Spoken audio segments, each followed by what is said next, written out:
નમસ્કાર. શ્રી સયાજી વૈભવ સાર્વજનિક પુસ્તકાલય અને શ્રી નરેન્દ્ર હીરાલાલ પારેખ જ્ઞાનધામ આપનું સ્વાગત કરે છે. ઠંડીની મોસમ ભગવાનની કૃપાથી મોડી પણ શરૂ થઈ છે. ચોમાસાએ હટ કરીને પણ છેલ્લે હાર માની છે એવું અત્યારે તો આપણે કહીએ, પછી તો અંબાલાલભાઈ જાણે. અને સરસ મજાની આવી મોસમમાં છેક મુંબઈથી આપણી વચ્ચે આવ્યા છે માનસીબેન સોનિક. એકચ્યુઅલી આ વખતે મેં એમની અટકમાંથી વચ્ચેથી શેઠજી કાઢેલું છે, પણ માનસી શેઠજી સોનિક આપણા માનવંતા ડૉક્ટર રાજનભાઈ શેઠજીના સુપુત્રી. અને માનસીને પત્રો એ પુસ્તકથી આપણે એને ઓળખતા થયેલા અને આગળ પણ એક પુસ્તક પરિચય વખતે આવેલા. અને નવસારીની દીકરી, મુંબઈમાં જઈને એણે ખૂબ નામ કર્યું. એટલું જ નહીં, એ એક પર્સનાલિટી એવી છે કે જે શિક્ષક તરીકે પણ કામ કરે છે અને આજીવન વિદ્યાર્થી છે. મને ખાતરી છે કે આજીવન વિદ્યાર્થી રહેવાના છે, કારણ કે હાલમાં એમણે MA હિન્દુ સ્ટડીઝમાં પાસ થયા, હિન્દુ સ્ટડીઝનો અભ્યાસ કર્યો. PhDનો એમનો ટોપિક સિનેમેટિક નાયિકા female agency in Sanjay Leela Bhansali's films through the lens of pre Mughal feminist consciousness. એ ટોપિક પર એમનું અત્યારે રિસર્ચ ચાલે છે. અને ચિન્મયાનંદ મિશનમાંથી ફાઉન્ડેશન વેદાંત સ્ટડીઝનો અભ્યાસ ચાલે છે. દેશ વિદેશની 3 યુનિવર્સિટી કોન્ફરન્સમાં Indian knowledge system, Hindu studies અને નાયિકા ભેદ એવા તદ્દન જુદા જુદા ટૉપિક પર એમણે પેપર સબમિટ કર્યા છે. એમાં IGCSEના વિદ્યાર્થીઓ માટે ક્રિએટિવ રાઇટિંગના વર્ગો ચલાવે છે. અને રાઇટર, પોતે પણ રાઇટર છે. અને રિનાઉન્ડ રાઇટર અને એક્ટિવિસ્ટ સલીલ ત્રિપાઠીના અંગ્રેજી પુસ્તક ધ ગુજરાતીનું ભાવાનુવાદ ત્રિપાઠી સરના ભાઈ પ્રણવ ત્રિપાઠી સાથે હમણાં કરી રહ્યા છે. ગુજરાતી અને હિન્દી નાટકના લેખનમાં પણ એ અત્યારે એમણે પગરણ માંડ્યા છે. અને ખાસ તો એમને પ્રવાસનો શોખ છે. અને એ પ્રવાસ કેવો હોય, તમે ઘરની બારી ઉગાડો અને એક નાનકડી વેલ પર નાનકડું ફૂલ તમને હાય હલો કરતું દેખાય તો એનો ફોટોગ્રાફ લઈને એને અનુરૂપ એવી નાજુક એવી કવિતા સાથે ફેસબુક પર એવું મૂકે કે આપણને એમ થઈ જાય કે ચાલો સવાર સુધરી ગઈ. એટલા સુંદર એમના વિચારો પણ છે, ફોટોગ્રાફ પણ છે અને કવિતા પણ છે. એ જે નાજુક, જે ડેલિકસી એમની પોએમમાં અને વિચારોમાં દેખાય છે, એ એમને હજી ખૂબ આગળ લઈ જશે એવી મને ખાતરી છે. અને આમનો પરિચયમાં એમણે બહુ જ ઓછું આપ્યું છે, પણ હિતેનભાઈ આનંદપરા અને મુંબઈના સાહિત્યિક ગ્રુપો સાથે બહુ જ સારી રીતે સંકળાયા છે. અને ખૂબ ઘણી બધી કાર્યશાળાઓ પણ એટેન્ડ કરે છે, કાવ્ય પાઠ પણ કરે છે અને વાર્તા વર્તુળમાં પણ સાથે સંકળાયેલા છે. અને આપણે કહ્યું તેમ પ્રમાણે નવસારીની દીકરી છે, એટલે આપણે તો એમને ખાસ આવકારવાના હોય. તો આજે હું આપણા પ્રમુખ શ્રી પ્રશાંતભાઈ ઉપસ્થિત છે, એમને વિનંતી કરીશ કે આપ આપણી દીકરીનું પુસ્તકથી સ્વાગત કરો.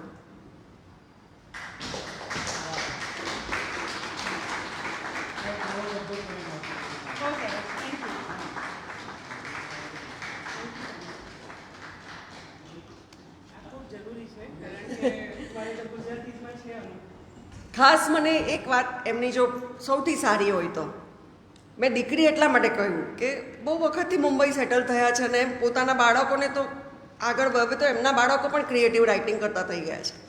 પણ દીકરી એટલા માટે કહ્યું કે આપણે એક વખત ફોન કરીએ ને કે માનસીબેન હવે બહુ ટાઈમ થઈ ગયો, તો કે હા તમે બોલો ને ક્યારે આવવાનું છે. એ એટલા આજ્ઞાંકિત દીકરી છે, એટલે એમના માટે એ બાબત માટે ખૂબ સરસ તાળીઓ થઈ જાય, જેથી આપણને હૂંફ મળે શિયાળામાં. તો હવે આપની વચ્ચેથી રજા લઈશ અને માનસીબેન એમના પુસ્તક વિશે વાત કરશે. આવો માનસીબેન. પરિચયને કારણે ખૂબ ભાર લાગી રહ્યો છે મને અત્યારે, અને આ ભારને કારણે ખબર ને કંઈ ગુફઅપ થઈ જશે એવું લાગે છે. પણ તે છતાં એટલે મને એવું લાગે છે કે આ મેં લખ્યું હતું તેના કરતાં તમે બમણું કંઈ બોલી ગયા લાગે, કારણ કે મેં તો બહુ ઓછું આપ્યું હતું તમને. પણ ભણવાની મજા આવે છે એવું નથી કે મજા નથી આવતી, ભણવાની ખૂબ મજા આવી રહી છે. કદાચ પહેલાં જ્યારે ડોલીબેન દેસાઈ સાથે ભણતી હતી ત્યારે બહુ ભણી નહોતી, એટલે હવે મારે કવરઅપ કરવું પડે એવું લાગે છે. પણ મજા છે, અત્યારે ભણવાની મજા છે, અને બીજી વસ્તુ કે નવું જાણવાની મજા છે.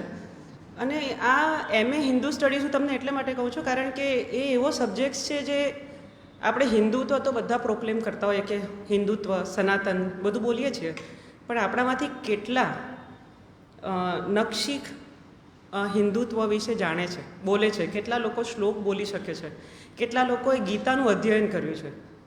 ભગવા લઈને ઊભાવાળા ઘણા છે, પણ એ ભગવાની સાથે ભગવો વેશ ધારણ કરવાવાળા કેટલા છે. એટલે એ માટે મારે હિન્દુત્વ અને હિન્દુ સ્ટડીઝ ભણવું હતું. અને હિન્દુ સ્ટડી એટલે પ્લેટર. એટલું બધું જાણવા મળ્યું કે મને એવું લાગે છે કે આપણે તો ખૂબ મોટા મહાસાગરના એક નાના બિંદુ છીએ અને હજી ઘણું ભણવાનું બાકી છે. એટલે મને આપણે આ બધી વાતો ચર્ચા પછી કરી શકીએ.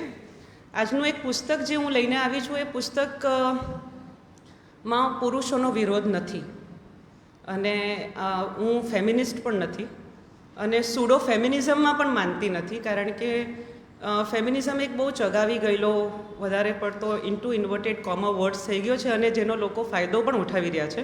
તો હું ફેમિનિસ્ટ નથી. હું ખાલી એક તમને હું કહી શકું કે I M a very intuitive person, અને એ ઇન્ટ્યુશનને કારણે આપણે સ્ત્રીઓ ઘણી બધી વસ્તુ કહી જતા હોઈએ છીએ, પણ એ વસ્તુ પર આપણને ઊભા રહેવાની ક્ષમતા આ સમાજ નથી આપી રહ્યો.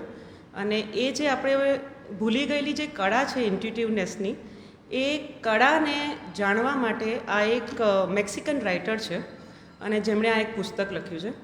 એટલે પહેલાં હું થોડું આભાર વિધિ 2 મિનિટ કરી દઉં, કારણ કે વધારે આભાર મારી પાસે બોલવા માટે છે નહીં. એટલે પણ શ્રોતાગણો, તમે આજે ટાઈમ કાઢીને આવ્યા એટલે થેન્ક યુ. અને લાઇબ્રેરીના મારા મહેનતી અને એટલા બધા, એટલે મને એક વસ્તુનો સૌથી પ્રાઉડ ફીલ થાય છે નવસારીનો, એ જ મારી લાઇબ્રેરી છે.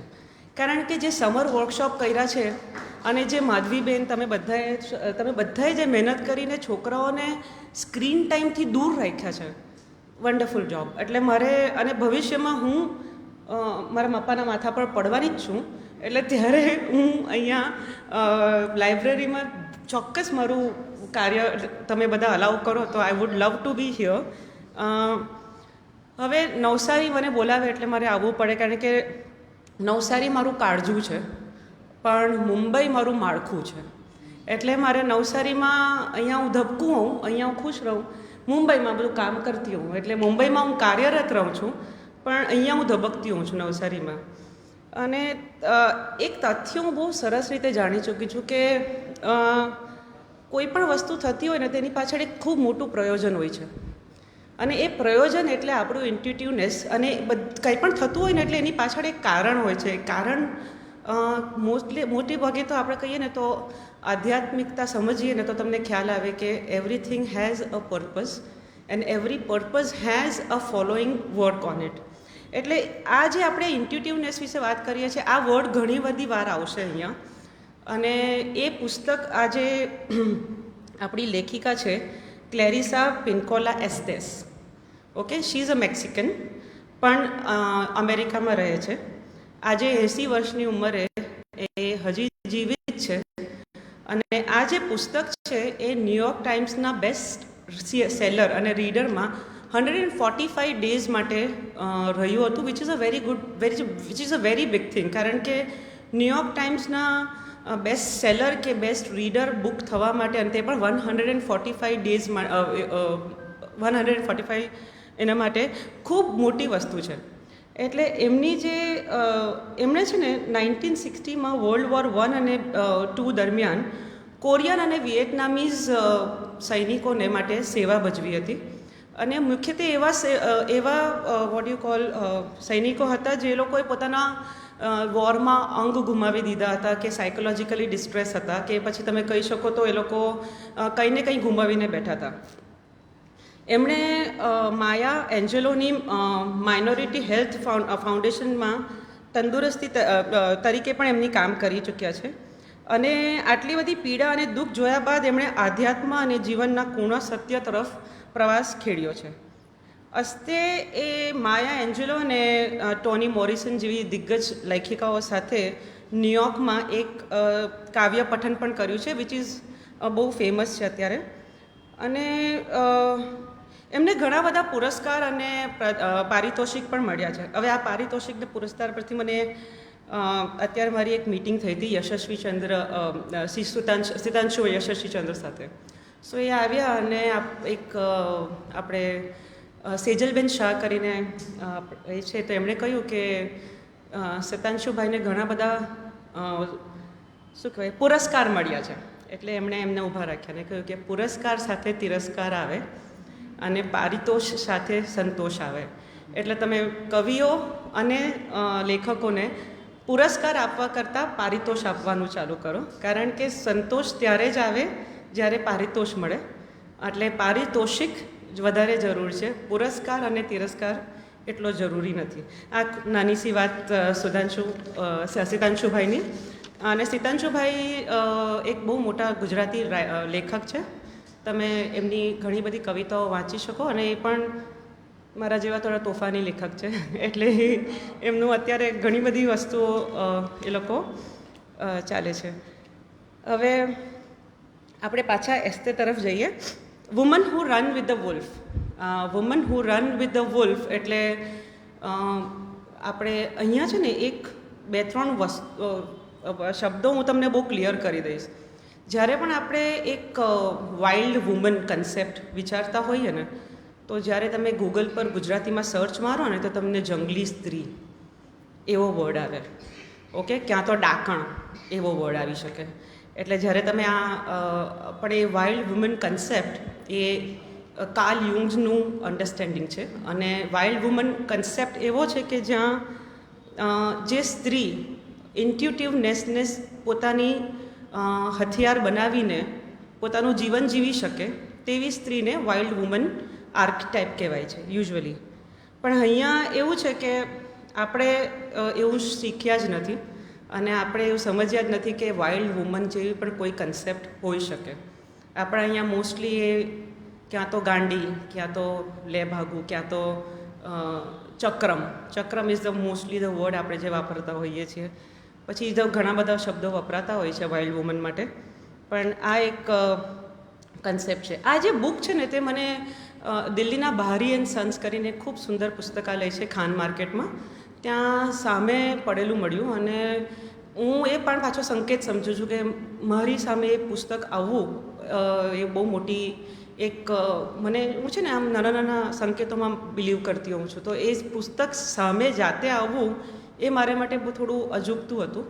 એટલે મને થયું કે આ કદાચ મારી આત્માનું ઝંઝોળવા માટેનું એક યંત્ર બની શકે અને હું એ વાંચવા માટે લઈ આવી.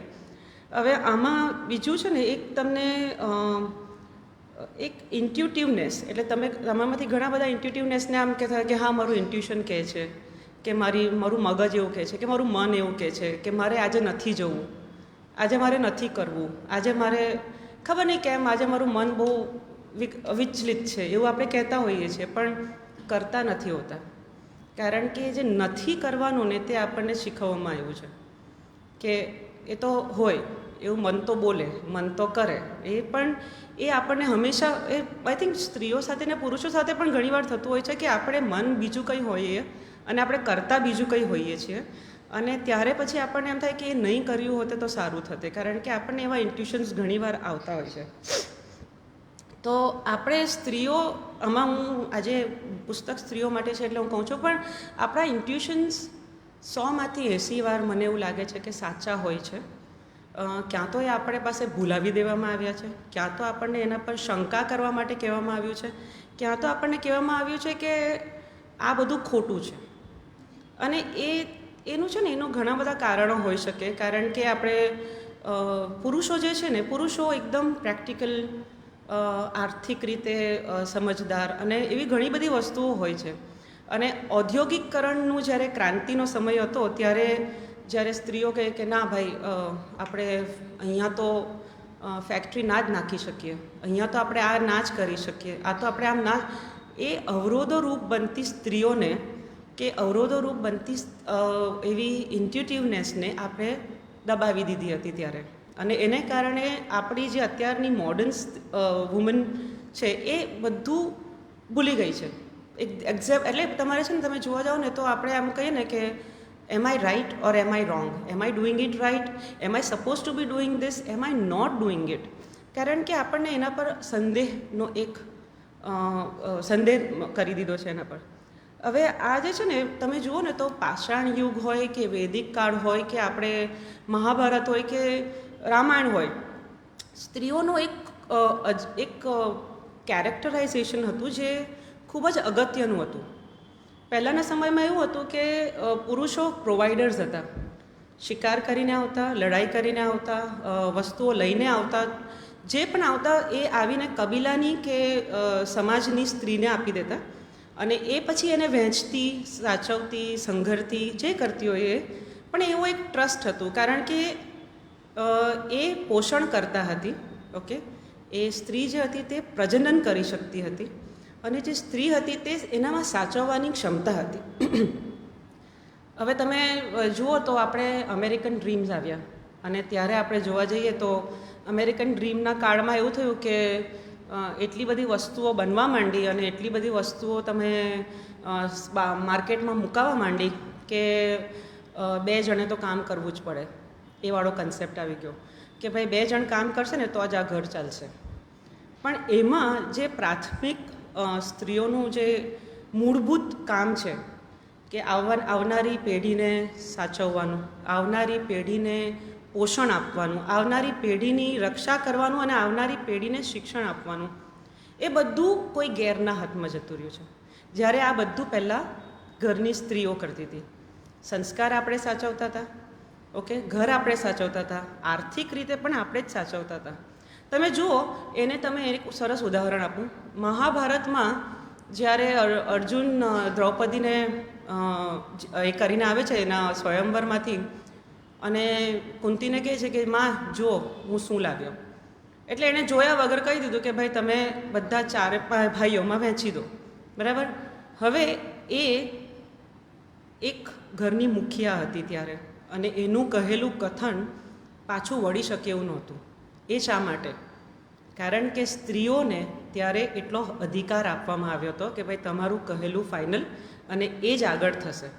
હવે એ અલગ વાત છે કે એક શ્રાપ હોય અને આ હોય અને તે હોય ને બધી ઘણી બધી વસ્તુ કથાઓ એની આજુબાજુ હોય, પણ આ એક વસ્તુ છે કે જ્યાં સ્ત્રીને મુખ્ય અધિકાર હતો કે ભાઈ ઘરનું વ્યવસ્થા, વહીવટ, કુટુંબની, કબીલાની કે સમાજની, એ બધી વ્યવસ્થા સ્ત્રીઓનો પર અધિકાર હતો. હવે ધીમે ધીમે આ અમેરિકન ડ્રીમ આવ્યું. પછી એવો સમય આવ્યો કે જ્યારે ઔદ્યોગિક ક્રાંતિઓ થવા માંડી, જ્યારે એવા સમય આવ્યો કે જ્યારે પુરુષોને લાગ્યું કે આ બધું ફાજલ છે, આ બધું આનો કોઈ અર્થ નથી અને સ્ત્રીઓનું ઇન્ટ્યુટિવનેસથી આપણને શું કહી શકાય કે એનાથી આપણને કંઈ ફાયદો નથી. હવે આ ફાયદો ઇઝ અ વેરી એક એવો વર્ડ છે કે જ્યાં તમે કહી શકો કે ભાઈ આ ફાયદો છે, નુકસાન છે, આ છે. સ્ત્રીઓના મગજમાં ફાયદા નુકસાન હવે આવે છે પણ પહેલાં ઓછા આવતા હતા. પહેલાં એ લોકોને ફાયદા નુકસાન નહોતા, કારણ કે અંદરથી એક અવાજ બોલતો રહેતો કે આનાથી સારું થશે, આનાથી મદદ થશે, આનાથી આમ થશે. તો તમે જોવા જાઓ તો આ વાઇલ્ડ વુમનનું જે આપણે કન્સેપ્ટની આપણે જે હું અત્યારે તમને જે બધું વેચી રહી છું ને અત્યારે આટલું જે બોલીને, એનો મતલબ એ જ છે કે પહેલાં જે સ્ત્રીઓ હતી એ પ્રકૃતિની સમીપ હતી. જે પહેલાંની સ્ત્રીઓ કે પહેલાંનું જે એક આખું સામાજિક વાતાવરણ હતું એ નૈસર્ગિક કે પ્રકૃતિની નજીક હતું, પ્રકૃતિની આજુબાજુ ફરતું વાતાવરણ હતું અને પ્રકૃતિને મધ્યમાં રાખીને થતી બધી એ હતું કે ભાઈ સૂર્ય પૂજાતા અને સ્ત્રી આમ કરતી અને આ. પણ હવે એવું થયું કે આ પ્રકૃતિ આપણા ઉદ્યોગીકરણમાં કે આપણા સમાજના નવનિર્માણમાં અટકળ બની ગઈ અને એટલે આપણે સ્ત્રીઓને ઘણા બધા નામ આપી દીધા. પણ તે છતાં પણ જે વાઇલ્ડ વુમન જે હતી ને તેને આપણે કોઈ વાર આપણે કંઈ પણ બોલવા જતી કે પ્રકૃતિની વાત સાંભળવા જતી તો આપણે એને આ તો ગાંડી છે, એને બાંધી દો. મેસેચ્યુસેટ્સમાં વિચક્રાફ્ટ થતું હતું, કારણ કે આવી જ વાઇલ્ડ વુમન જે હતી તે વિચક્રાફ્ટમાં દરમિયાન એટલે બોલવા જતી હતી અને ત્યારે એ લોકોને એ વિચક્રાફ્ટમાં દે વર બર્ન્ટ અલાઇવ. એટલે આવી ઘણી બધી વાતો આપણે એસ્તે કહેવા માંગે છે. અને એસ્તેસ પાછું એ પણ કહે છે કે આ પુસ્તક ફેમિનિસ્ટ નથી. આ પુસ્તક સ્ત્રીમાં અંદર ધરબી ગયેલી અમુક ભાવનાઓને પાછી ખેંચી લાવવા માટેનો એક પ્રયાસ છે. આમાં પુરુષો દ્વારા બનાવેલા રૂલ્સનું અમે ઉલ્લંઘન કરતા નથી, પણ તે છતાં સ્ત્રીની અંદર રહેલી એક જાગૃતતા કે એક જે આપણે કહી શકીએ પ્રકાશ છે, તેને પાછો ખેંચી લાવવાનો એક મારો પ્રયત્ન છે. એટલે હું પણ ફેમિનિસ્ટ નથી. I am just talking about something what we have forgotten. આ જે પુસ્તક છે, આપણી જે લેખક છે તે મેક્સિકન છે, અને મેક્સિકન, ઇટાલિયન અને આપણું જે સમાજ, જે જૂનો નેટિવ સમાજ હતો, એક પેરેલલ ચાલતો હોય છે મોસ્ટલી. એ લોકોના ઘણા રિચ્યુઅલ્સ આપણી સાથે, કારણ કે તમે મેક્સિકનમાં જુઓ તો એ લોકો પણ ઓક્ટોબરના એન્ડમાં હેલોવીન અને પૂર્વજોને પૂજતા હોય છે, અને આપણું પણ મોસ્ટલી ઓક્ટોબરની આસપાસ શ્રાદ્ધ આવતા હોય છે. એટલે ઘણી બધી વસ્તુઓ જે છે તે આપણે, અને ઇટાલીમાં પણ એક એવો પૂજા થતી હોય છે જ્યાં એ લોકો આ સેમ ટાઈમ પર જ ત્યાં એ લોકો પોતાના પૂર્વજો માટે પરેડ કાઢતા હોય છે, અને એવી ઘણી બધી વસ્તુઓ થતી હોય છે. તો એટલે આ જે છે ને, આપણે પણ બેસિક નેટિવ સમાજ પ્રજા છે, અને મેક્સિકન પણ ઘણી નેટિવ પ્રજા છે. તો એમણે આ જે આખી પુસ્તક છે તેમાં એમણે શોર્ટ સ્ટોરીઝ, પરિકથા, દંતકથા, લોકવાયકાઓ અને બીજી એવી ઘણી બધી એમના સફર દરમિયાન થયેલી એમના અનુભવો પર 16 ચેપ્ટર્સ લખ્યા છે. હવે 16માંથી થોડા ઘણા આપણે કહીએ તો એ રિપીટેટિવ હોઈ શકે, એટલે આપણે એમને કાઢશું. પણ આ જે આમાં હવે તમને એમ થશે કે આ વુમનને વુલ્ફ સાથે કેમ શું કહીએ આપણે કમ્પેર કરવામાં આવી છે, Y the woman is compared with wolf. તો એસ્તેના મત મુજબ સ્ત્રી અને વુલ્ફ વચ્ચે ઘણી બધી સામ્યતા છે. કારણ કે તમે જુઓ, એ બંને, તમે વુલ્ફને જુઓ ને, આપણે કહીએ ચતુર છે, ઇન્ટ્યુટિવ છે, ઓકે, એને ખ્યાલ છે કે હવે આગળ શું થવાનું છે, મારે કઈ રીતે મારા કુણબાનું કે મારા પેકનું મારે રક્ષણ કરવાનું છે, કઈ રીતે મારે આ વસ્તુને રોકવાની છે. અને તમે જુઓ ને તો સ્ત્રી જ્યારે માતા હોય ત્યારે આ બધી જ વસ્તુ બાય ડિફોલ્ટ એનામાં આવી જતી હોય છે. મે બી તમે જોતા હો કે આપણે જ્યારે કુટુંબ પણ સાચવતા હોઈએ છીએ ત્યારે સ્ત્રીઓ કેમ બદનામ છે, કારણ કે પુરુષો તો બોલતા જ નથી. બોલવા અને લડવા માટે કોણ ઊભું થઈને જાય છે? સ્ત્રીઓ. કારણ કે એણે એ કુટુંબને, એણે એ કુટુંબને, એના પતિને કે એના બચ્ચાને કે એ સાચવવા માટે એ ઊભી રહી જાય છે. એટલે તમે જુઓ તો એ પોતાની પ્રજાતિને સાથે રાખવા માટેની મહેનત કરે છે. વુલ્ફની જેમ એના કુટુંબને જાળવી રાખે છે. તે ખૂબ ઉગ્રપણે એના કાર્ય, કુટુંબ કે ઇન્ટ્યુશનને સમર્પિત હોય છે. તમે જુઓ તો આપણે અગર એક વસ્તુ નિષ્ઠાપૂર્વક ધારી લેતા હોઈએ છીએ તો એ આપણે છેલ્લે કરીને જ ઊભા થતા હોઈએ છીએ મોસ્ટલી. જ્યારે હવે આપણે અત્યારે તો ઘણા બધા આપણી પાસે કહીએ તો બહાના મળી ગયા છે, પણ તે છતાં કારણ કે આપણે આપણી ઇન્ટ્યુટિવનેસ ભૂલી ગયા છે, બીજું કંઈ નથી. હવે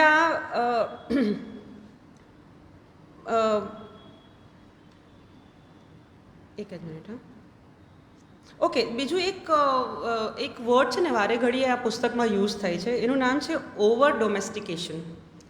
ઓવર ડોમેસ્ટિકેશન એટલે કે તમે જ્યારે મૂળભૂત રીતે એક સ્ત્રીને અલગ રીતે વિચારવા માટે મજબૂર કરી નાખો, અને પછી એ સ્ત્રીને એમ જ લાગે કે આ જ રીતે મારું વિચારવું જોઈએ, અને પછી જ્યારે તમે એ વિચારને પોતે જ ક્વેશ્ચન કરવા માંગો, જ્યારે તમે એક વસ્તુને પોતે જ ક્વેશ્ચન કરવા માંડો, ત્યારે તમે ઓવર ડોમેસ્ટિકેટેડ થઈ ગયા હોય. કારણ કે વિચક્રાફ્ટ વખતે કોઈ પણ આપણે કહીએ કે વસ્તુ પર તમે જ્યારે તમારું વિરોધ દર્શાવો છો અને તમને જીવતા બાળી નાખવામાં આવે છે, એટલે બીજી સ્ત્રીઓ એ કરવાનું બંધ કરે છે.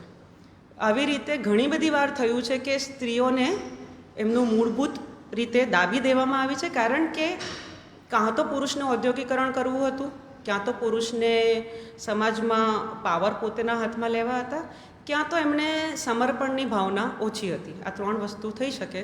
અને એને કારણે મને એવું લાગે છે કે સમાજનું આખું જે ગઠબંધન છે એ ખૂબ અસ્તવ્યસ્ત થઈ ગયું છે. કારણ કે જે નેચર તમને આપે છે પણ તમે એને એક્સેપ્ટ નહીં કરીને બીજી રીતે તમે એને શું કહો છો કે તમે એને ચેલેન્જ કરો છો, એટલે ત્યાં આ બધું ગડબડ થઈ ગયું છે. હવે ફાઇન. સો ચેપ્ટર 1 એટલે ધ હાઉલ. હાઉલ એટલે આપણે પેલા વુલ્ફનું રાતના સાંભળતા હોઈએ, ક્રાય, ધ હાઉલ. અને એમાં છે ને એક સ્ટોરી, એક નાની સી, આ બધી જ માં કથા, આ બધા જ ચેપ્ટર્સમાં નાની નાની ઘણી બધી સ્ટોરીઝ કહેવામાં આવી છે. અને જેનેથી આપણે, અને બીજી વસ્તુ કે એસ્તે ઇઝ વેરી ગુડ વિથ મેટાફર્સ. એણે રૂપકના ઘણા બધા પ્રયોગો કરીને ઘણી બધી વસ્તુઓ આપણને એવી રીતે સમજાવી છે જે આપણે આસાનીથી સમજી શકીએ. પણ એક પ્રશ્ન હંમેશા રહે, મને રૂપકનું એ વસ્તુ ગમે છે કે તમે પૂછો કે આ જ કહેવા માંગે છે. એટલે આઈ લાઈક ધ રૂપક, કારણ કે છે ને તમે ઘણી બધી વસ્તુઓ સીધી ના કહેવાતી હોય ને તો આપણે રૂપકમાં જવા દઈએ. એટલે એવી રીતે એમણે પણ ઘણી બધી વસ્તુઓ મેટાફરમાં આપણને પીરસી છે. સો એ જે પહેલી સ્ટોરીની હું વાત કરવા જાઉં છું ને, તો એનું નામ છે લા લોબા. અને આ લા લોબા એક મેક્સિકન દંતકથા છે, ઘણા વર્ષો જૂની. અને જ્યાં એક વુલ્ફ વુમન, એટલે આપણે એને આદિ માનવની જેમ આદિ સ્ત્રી, ઓકે, તો એ આદિ સ્ત્રી જંગલમાં જઈને મરેલા વરુઓના હાડકાં ભેગા કરે. આખો દિવસ સવારેથી સાંજ સુધીમાં મરેલા વરુઓના હાડકાં ભેગા કરે.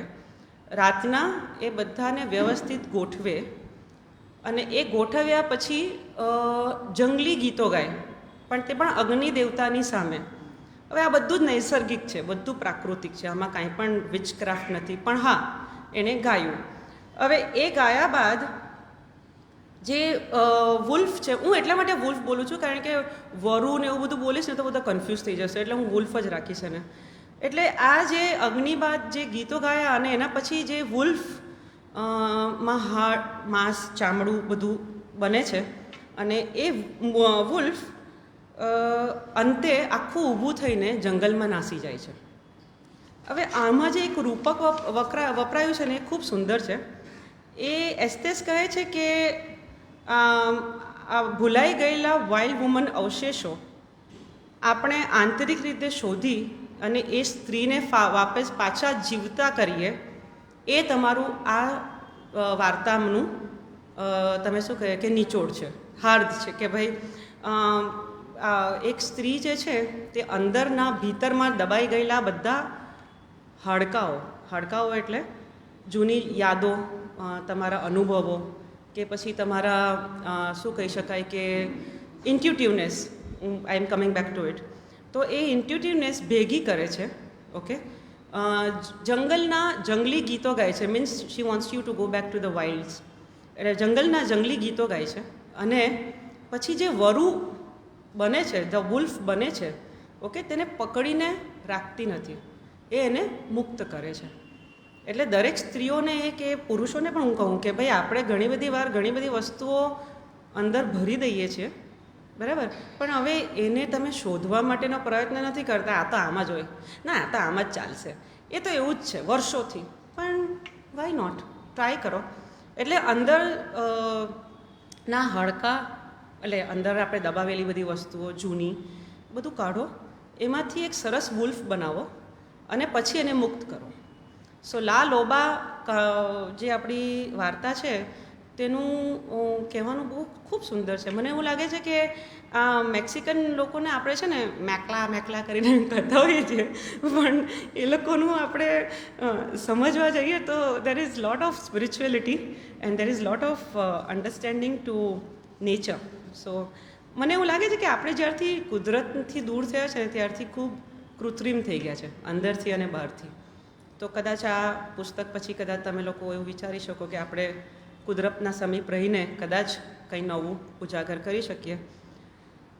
અને અહીં છે ને એક આલ્ફા વુમન કન્સેપ્ટ હું તમને ડ્રો કરો. આલ્ફા વુમન એટલે શું કે જે સ્ત્રી પોતાના અહંકારને ગળી જઈ બીજી સ્ત્રીને મદદરૂપ થઈ એને ઉપર કરવા માટે, ઉપર એના ઉત્થાન માટે મદદ કરી શકે, એને આલ્ફા સ્ત્રી કહી શકાય. એટલે આપણે પણ એવું કરી શકીએ કે ઘણી બધી બીજી સ્ત્રીઓ કે બધી છોકરીઓ કે બધી નવપરિણીતો કે ઘણી બધી સ્ત્રીઓ જે અસમંજસમાં રહેતી હોય છે ઘણી બધી વાર, એ લોકોના હાડકાં શોધી આપીએ, એ લોકોને વુલ્ફ બનાવીએ અને પછી એ લોકોને મુક્ત કરી દઈએ.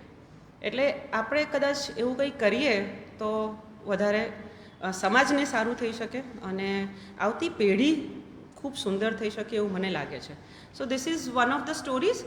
હવે આપણે એક બીજી જ વાર્તા છે, ચેપ્ટર 1માં એક બીજી જ વાર્તા છે, એનું નામ છે એક જ્યુઇશ વાર્તા છે, તેનું નામ છે 4 રેબીઝ. રબાઈસ તમને ખબર હશે, જે જ્યુઇશ પૂજારીઓ હોય તેને રબાઈસ કહેવાય છે. તો 4 રબાઈસ હોય છે અને એ લોકોને આપણે કહીએ ને તો સ્વર્ગમાં જવાનો મોકો મળે છે. એ લોકોએ સારા કામ કર્યા હશે એટલે સ્વર્ગમાં ગયા. સ્વર્ગમાં ગયા પછી ત્યાં એમને એક ખૂબ સુંદર તેજસ્વી અને એક ખૂબ આપણે કહી શકીએ ને કે ચમકદાર એવું એક કાળ ચક્ર જોવા મળે છે. હવે બધાની ક્ષમતા અલગ હોય. ઓકે, તો આપણે જોઈએ 4 રબાઈઝ હતા. એમાંથી જે ફર્સ્ટ રબાઈ હતો એનું નામ હતું બેન એજી. એ પ્રકાશ ખમી ના શક્યો. ઓકે, અને મરી પરવાર્યો. ઓકે, એટલે આવા આપણે એમ કહી શકીએ કે આ જે બેન એજી છે એ એવી સ્ત્રીઓ છે જે ફ્રીડમ હોય કે ખૂબ અધિકાર હોય કે ખૂબ આપણે એમ કહીએ ને કે સ્વતંત્રતા હોય ને તેને ખમી ના શકે, પચાવી ના શકે અને અલગ વસ્તુઓ કરતી હોય. એ લોકોનું મત છે. પછી બીજું જે છે તે બેન જોમ. ઓકે, એ પ્રકાશને જોઈને ગાંડા થઈ ગયા. એમને ખ્યાલ જ ના આવ્યો કે હું આ પ્રકાશને જોઈને હવે શું કરીશ, અને એ આકુળ વ્યાકુળ થઈને બધું ગડબડ કરીને ત્યાંથી ભાગી ગયા. હવે આપણે જે ત્રીજા છે એ કદાચ સ્પિરિચ્યુઅલ હશે કે શું હશે, એમણે આશરે લાઇટ જોઈ અને એમણે પ્રકાશ જોયો અને એમના મનમાં વૈરાગ્ય આવી ગયું. એટલે એ સૃષ્ટિથી વિમુખ થઈને, સમાજથી વિમુખ થઈને અગડા થઈ ગયા. હવે આપણે જે વાત કરવાની છે તે ચોથા રબાઈની વાત કરવાની છે. ચોથા રબાઈ એટલે રબાઈ અકીવા. ઓકે, આ જે રબાઈ અકીવા છે એ ખૂબ શાંતિથી અંદર પ્રવેશે છે, સુંદર પ્રકાશને માણે છે, એબ્સોર્બ કરે છે. ઓકે, અને પછી ખૂબ શાંતિથી પાછા બહાર આવી જાય છે અને એ પ્રકાશમાંથી લીધેલું જ્ઞાન એ લઈને ત્યાંથી ચૂપચાપ જતા રહે છે. એસ્ટેસના કહેવા પ્રમાણે કે વાઇલ્ડ વુમન એ પણ આમ જ છકી જવાની કે વિદ્રોહી થવાની જરૂર નથી. વાઇલ્ડ વુમન આર્કેટાઇપ એટલે શાંતિથી પ્રવેશથી આપણી રબાઈ અકીવા છે, જ્યાં તમે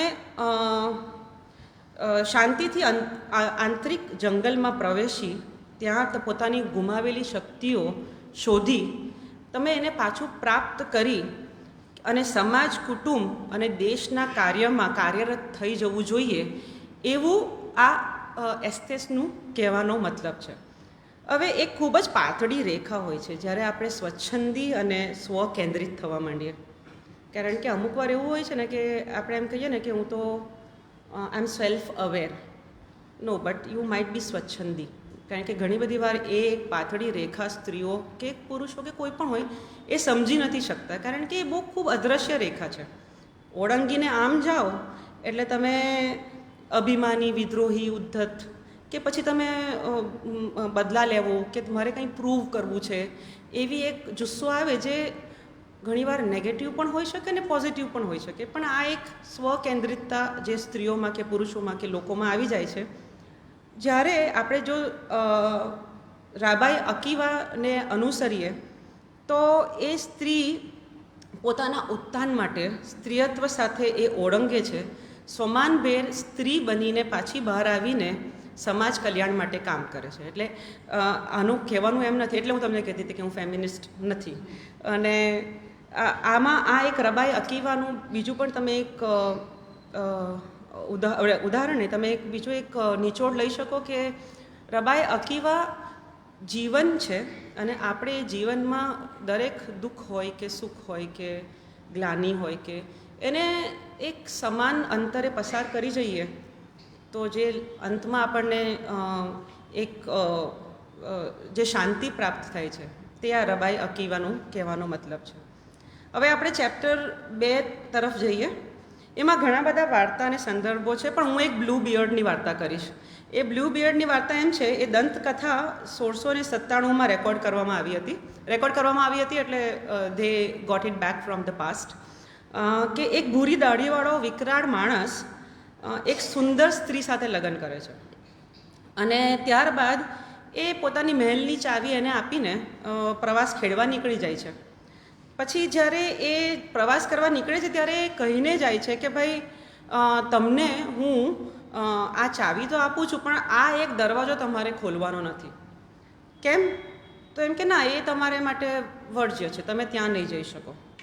ભલે, હવે પત્ની એકલી છે, આટલા બધા દિવસ શું કરવાનું અને આ પતિએ શું મૂક્યું હશે એવું તો બધાને આપણને પણ વિચારો આવતા હોય. આપણે એમ કહે ને કે ના, આ નહીં જોતા. હા, મારા હસબન્ડ બિચારા દર વખતે એવું કરે, મને એમ કહે કે આ બેગ ના જોઈશ, કારણ કે મારા માટે જ સરપ્રાઈઝ હોય અને હું પહેલાં જ જોઈ લઉં, એટલે પછી મારી જ સરપ્રાઈઝ મરી જાય. પણ આ બેનને પણ એવું હતું, એને પણ સરપ્રાઈઝ નહીં, એને શોખ મળે છે. તો જ્યારે ચાવીથી એ રૂમનો દરવાજો ખોલે છે ત્યારે અંદર એને આ જ પુરુષની પૂર્વ ઘણી બધી પત્નીઓ, ભૂતપૂર્વ પત્નીઓના હાડકા, માંસ, લાશો મળે છે. ઓકે, અને એટલે માટે એ કહેતો હોય છે કે તમે આ દરવાજો ખોલતા નહીં. હવે આ દરવાજો ખોલીને પાછી આવે છે ને, પણ લોહીના દાગા ચાવી પર રહી જાય છે. અને જો પેલો વિકરાળ ભૂરી દાઢીવાળો પુરુષ પાછો આવે છે ને પછી એમ કહે છે કે ભાઈ તો તે જોયું? તો પેલી કહે ના, મેં નથી જોયું, પણ કે આના પર તો લોહીના દાગા છે. એટલે જ્યારે એને મારવા જાય છે ત્યારે એ ત્યાંથી નાસી જાય છે.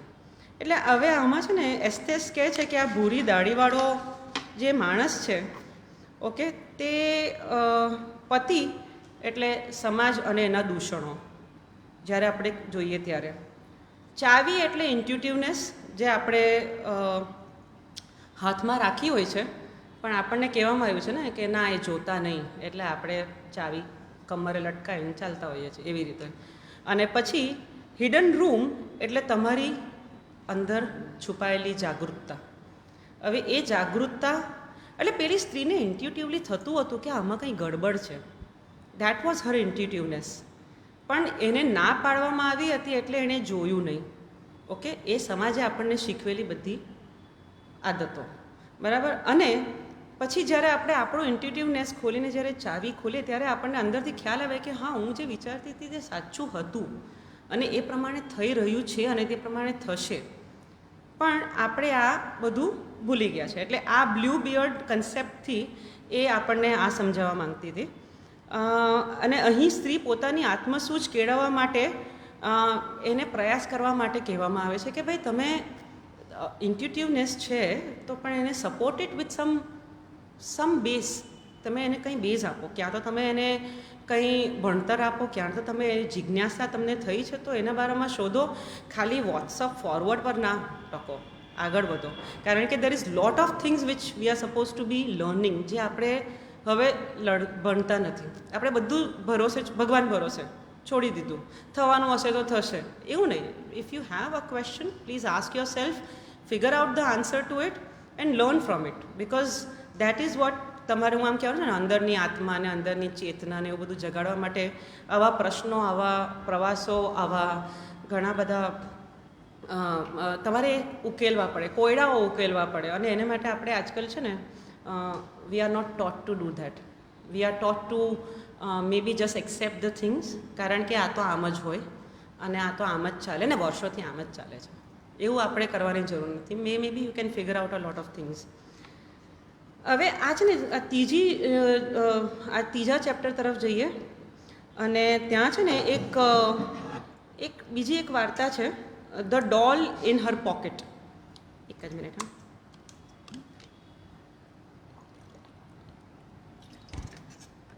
The doll in the pocket જે વાર્તા છે એ અહીં વેલિસા ધ વાઇઝનો રેફરન્સ આપવામાં આવ્યો છે. વેલિસા વાઇઝ એક જૂની પૌરાણિક કથા છે, ઇંગ્લિશ કથા છે.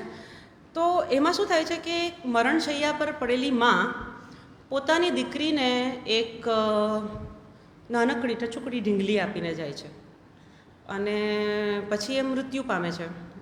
પછી એ જે સ્ત્રી હતા તેના હસબન્ડે બીજા લગ્ન કર્યા અને એની ખૂબ જ વિકરાળ, બહુ ખૂબ જ શું કહીએ આપણે, લુચ્ચી એવી, હવે એ પણ એક ક્વેશ્ચનેબલ થિંગ છે, પણ હા, એટલે એવી એક સ્ત્રી જે છે તે એની મા બનીને આવે છે અને આ જે ડોલ છે ને તેને રોજ ખવડાવતી હોય છે, પીવડાવતી હોય છે, એના કપડાં બદલતી હોય છે, એને નવડાવતી હોય છે, ઘણી બધી વસ્તુઓ એ કરતી રહે છે અને એને છે ને સાચવીને રાખે છે.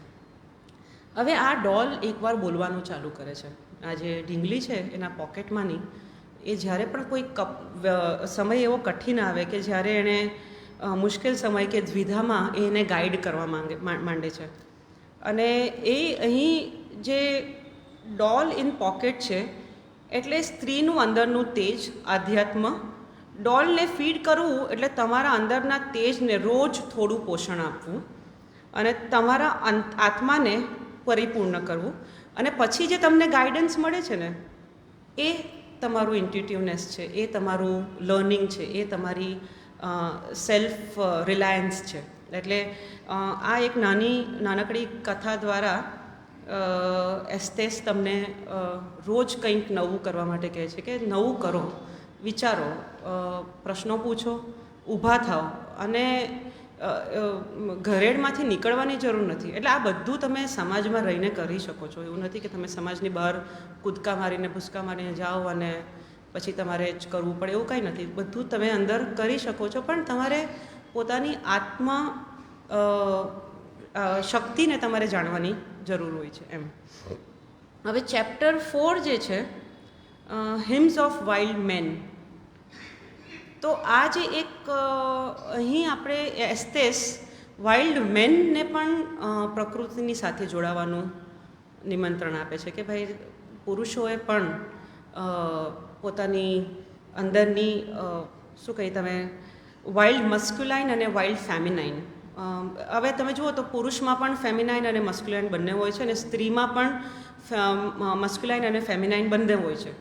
હવે જ્યારે પુરુષનું મસ્ક્યુલાઇન ઓછું થઈ જાય છે ત્યારે એ સાચવવા માટે સ્ત્રીનું મસ્ક્યુલિનિટી વધી જાય છે. હવે આ તમે જુઓ છો ને અત્યારે બાઇક ચલાવતી જાતે સમોવડી, પુરુષ સમોવડી આપણે કહીએ છીએ, પણ પુરુષ સમોવડી સ્ત્રી કેવી રીતે થઈ શકે? મને એક વસ્તુ કહો, જ્યારે ફિઝિકલી તમે એ કરવા માટે બન્યા જ નથી. તમે પુરુષ સમોવડી નહીં, પણ તમે એને તમે સ્ત્રી સમોવડી બની શકો, કારણ કે તમે એવું બધું જ કરી શકો છો. પણ તમે જુઓ તો પ્રકૃતિએ તમને જ કેમ પ્રજનન કરવા માટેની શક્તિ આપી છે? તમને જ કેમ તમે કહી શકો તો માસિક સ્ત્રાવ તમને જ કેમ આવે છે? તમે જ કેમ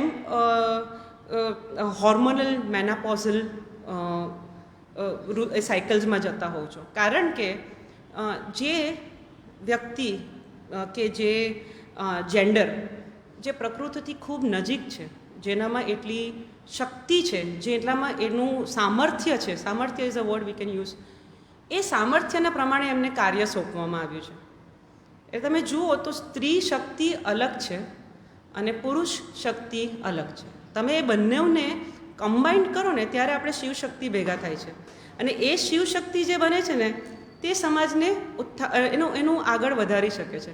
પણ જ્યારે એમ આપણે કહીએ ને કે ના તું આ જ કરી શકે ને હું આ જ કરી શકું ને તું જે ના કરી શકે તે હું કરી શકું ને હું જે ના કરી શકું તે તું કેમ નથી કરતો, એવું બધું કંઈ આવતું જ નથી. એ મસ્ક્યુલિનિટીની વાત છે, એ ફેમિનિઝમની વાત છે, એ ફેમિનિટીની વાત છે અને એ બંનેને આપણે આજકાલ ચેલેન્જ કરવા જઈ રહ્યા છે. અને હું પાછું આવું છું, I am coming back to American dream. કેમ? કારણ કે ઔદ્યોગિક ક્રાંતિના સમયે એક કન્સેપ્ટ એ લોકોએ શીખવવો હતો અને એ લોકો એક ચીલો પાડવો હતો કે આપણે હવે મોંઘી વસ્તુઓ લોકોને અફોર્ડ થાય એવું કંઈ કરીએ. કારણ કે ત્યારે એ લોકોએ ફેક્ટરીઝ નાખવાની હતી અને ઘણી બધી વસ્તુઓ એવું કરવાની હતી કે જ્યાં તમે વોટ યુ કોલ ધીસ કે મોંઘી વસ્તુઓ લેવાનો એક શોખ ચાલુ થયો હતો ત્યારે, બ્રાન્ડેડ. ઓકે, ત્યારે બ્રાન્ડ્સ નીકળી હતી, ત્યારે ગાડીઓ નીકળી હતી, ત્યારે તમે જુઓ તો વિમાનો ઉડતા હતા અને જાહો જલાલી એકદમ ખૂબ સુંદર. પણ હવે એ બધા જ એક ઇન્કમવાળી વ્યક્તિ આ બધું અફોર્ડ નહીં કરી શકતી હતી અને આજે પણ નથી કરી શકતી. પરંતુ આપણે ત્યારે શું એમ લોકોને શીખવવામાં આપ્યું કે ના, 2 જણ કામ કરો. એટલે 2 જણ કામ કરો એટલે શું થાય કે વધારે ઇન્કમ આવે અને એને કારણે આપણે એ લોકોની ખરીદવાની શક્તિ વધી શકે અને એટલે બધો સમાજમાં ઘોટાળો ત્યારથી ચાલુ થઈ ગયો. અને એના પછી મેલ બનવા માટે અને મેલ પોતાનું મસ્ક્યુલિનિટી ભૂલવા માટે આબાદા થઈ ગયા. એ લોકોએ એ કરવાનું ચાલુ કરી દીધું. They have started doing all this things. હવે તમે છે ને કાલ યુંગ વાંચો ને તો તમને થોડો ગાંડો લાગે, કારણ કે આવી જ બધી વાતો કરતો હોય છે અને આજે હું પણ કદાચ લાગી શકું, આઈ એમ ફાઇન વિથ ઇટ.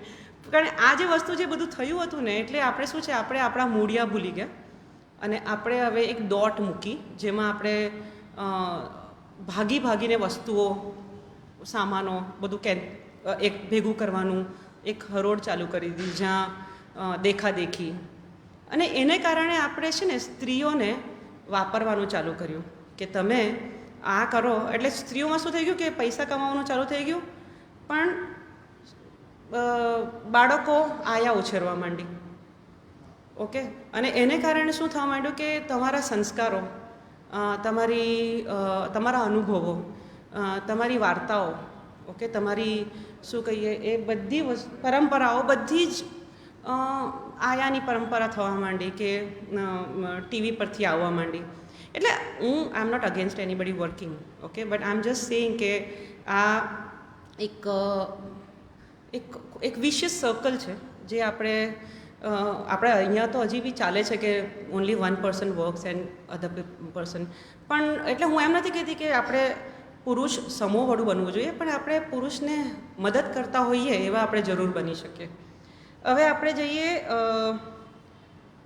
એક ચેપ્ટર 5 પર, જે પ્રેમ અને સ્વીકૃતિ માટે પ્રેમ અને સ્વીકૃતિની વાત કરે છે. જે એમાં આપણે એક સ્કેલેટનની વાત કરીશું. સ્કેલેટન એટલે તમારી ભીતર રહેતા ચાઇલ્ડહુડ ટ્રોમાસ.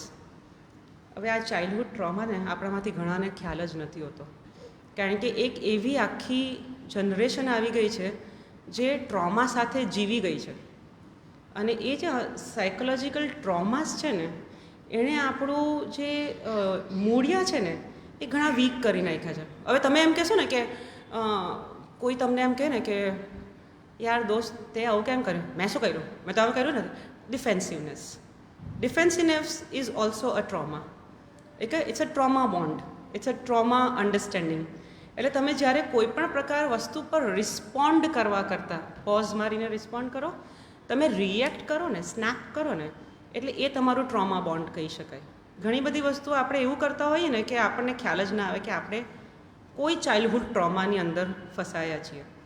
જેમ કે એમાં ઘણા બધા ચાઇલ્ડહુડ ટ્રોમા હોય છે કે અવોઇડન્ટ, એન્શિયસ, ઓકે, પછી તમે એમ કહો ને કે એસ્કેપિઝમ. એવા ઘણી બધી વસ્તુ હોય કે જ્યાં માણસ પોતાની કરેલી કોઈ પણ કાર્ય પર એનું છે ને એને માટે એમ નથી કહેતો કે આ મેં કર્યું છે, ના, આ તો તમે કર્યું ને એટલે મેં આ કર્યું. પણ એ હિંમત, એ સત્ય બોલવાનું હિંમત, એ સ્કેલેટનને ઊભા કરવાનું કે સ્કેલેટનને પાછા જીવંત કરવાનું પ્રયત્ન આપણે કોઈ દિવસ કર્યો નથી.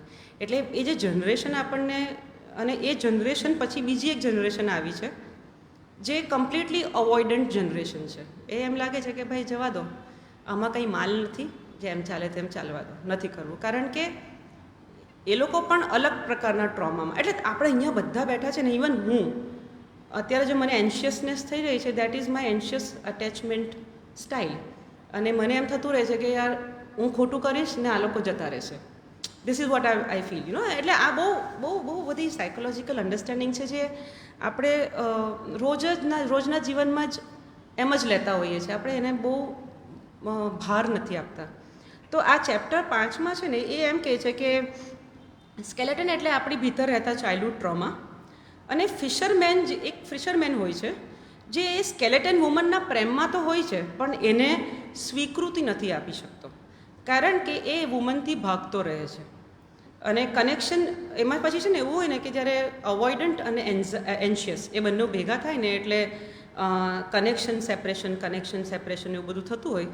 અને અંતે જ્યારે એનામાં એક્સેપ્ટન્સ આવી જાય છે કે ભાઈ આ મારો ચાઇલ્ડહુડ ટ્રોમા છે, ઓકે, મારે એને હીલ કરવાનો છે અને મારે આને આગળ સારી રીતે બિહેવિયર વાઇઝ કે વ્યવહારમાં કે સમાજમાં એને સારી રીતે પોર્ટ્રે કરવાનો છે. એ એક્સેપ્ટન્સ જ્યારે આવે છે ને ત્યારે પેલા ફિશરમેન અને પેલી સ્કેલેટનના પ્રેમમાં પડી જાય છે. એટલે આપણા જીવનમાં પણ આપણે એટલું બધું વસ્તુઓ એ ભય પર કાબૂ કરવો. આપણે vote is a growth is કે બહુ પૈસા કમાયા અને મારી પોસ્ટ બહુ આગળ વધી ગઈ અને હું આમ કરી ગઈ ને તેમ. That's not a growth. તમે કાલ કરતાં આજે કેટલા ભયમુક્ત છો, કેટલા સુરક્ષિત છો, કેટલા રિએક્ટિવ કરતાં રિસ્પોન્સિવ છો અને કેટલી રિસ્પોન્સિબિલિટી લેતા થઈ ગયા છો. Okay, that is your growth. મારા હિસાબે અગર આ ગ્રોથ બધા મનુષ્યમાં અગર રોજ આવવા માંડે ને, રોજ થોડો ફરક કરવા માંડે ને, તો આપણે આ સમાજને ઘણું સુંદર બનાવી શકીએ. હવે કેટલો સમય તમારી પાસે? ઓ માય ગોડ, હા, ઓકે. મને એવું થતું હતું કે હું જલ્દી પતાવી દઈશ, પણ આ તો બહુ વાર લાગી. ચેપ્ટર 5 એટલે ચેપ્ટર 5 આપણે કરી લીધું. ઓકે, હવે આમાં છે ને આપણે એક્સેપ્ટન્સની એક વસ્તુ છે જે આપણે સમજતા નથી. એક્સેપ્ટન્સ એટલે શું કે તું મારી રીતે કરે ને તો જ હું તને એક્સેપ્ટ કરું. એ એક એક્સેપ્ટન્સ વસ્તુ જે છે, જે તમારે મારી રીતે કરશો તો હું તને એક્સેપ્ટ કરીશ. પણ જ્યારે આપણે વિચારીએ ને કે એક્સેપ્ટન્સ એટલે એને એની રીતે અને મને મારી રીતે વચ્ચે આવીને પસંદ કરવાવાળી જે એક જગ્યા એટલે એક્સેપ્ટન્સ. અને એ હવે સમાજમાં રહ્યું નથી અને એ આપણે આપણા બાળકોને પણ શીખવ્યું નથી.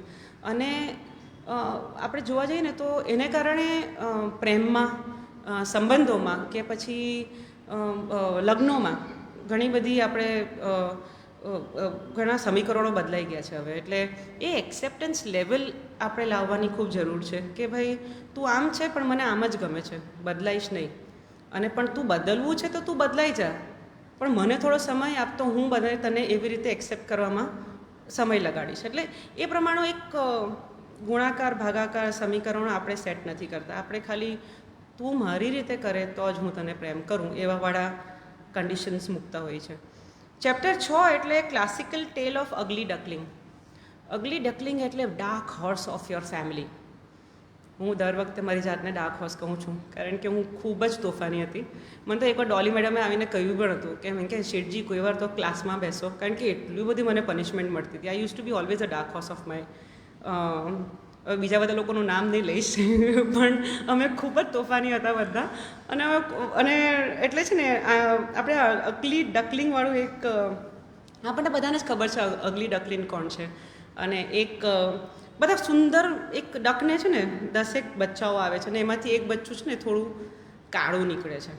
હવે એ જે કાળું બચ્ચું હતું ને તેને બધા હસે છે, એને જુદું કરે છે, એને અલગ બેસાડે છે ને એને કહે તું તો કાળું છે, તું અમારી સાથે નહીં આવ, તું અમારી સાથે ફરશે તો અમને ખરાબ લાગે. એટલે એવું બધું ઘણું બધું એ લોકો એને કહેતા હોય છે. અને પછી આપણે જ્યારે વિચારીએ તો પણ એ કુદરત છે.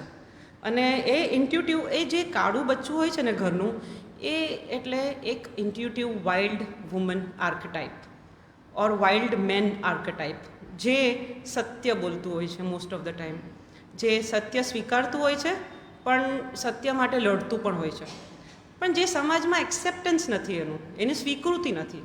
કારણ કે સત્ય બોલવું એટલે હવે આપણે તો આજકાલ સત્ય પણ ખૂબ જ પોલિશ વેમાં બોલીએ છીએ. ઓકે, કે તમને ખોટું ના લાગી જાય એવી રીતે. તમને ખોટું ના લાગે તો એક વાત કહું, અરે ભાઈ ખોટું લગાવવાવાળી વાત હોય તો ખોટી જ વાતો હોય ને, એટલે તે જ કહેવાની ને. પણ ખોટું ના લાગે તો એક વાત કહું. એટલે આ અગલી ડકલિંગને છે ને એવું કંઈ સમજ છે જ નહીં કે ખોટું લાગવાવાળી એવું કોઈ કન્સેપ્ટ હોતો જ નથી. એ આવીને ધમ બધું બોલીને જતું રહે અને પછી એને કોન્સિક્વન્સીસ ભોગવવા પડે. એટલે એ કાળું બચ્ચું. એટલે આ આપણે અગલી ડકલિંગનું. અને આ જે સ્ત્રી વાઇલ્ડ વુમનને આ અગલી ડકલિંગનું બિરુદ આપે છે એસ્ટેસ, અને કહે છે કે દરેક સ્ત્રીએ ખુદ પર અવિશ્વાસ રાખવો અને અવિશ્વાસ રાખવા કરતાં પોતાને લાયક એક ટોળું શોધી લેવું જોઈએ. એ ટોળું એટલે શું કે એના જેવા વાઇલ્ડ વિચારશીલ લોકો જે સમાજ બદલી શકે.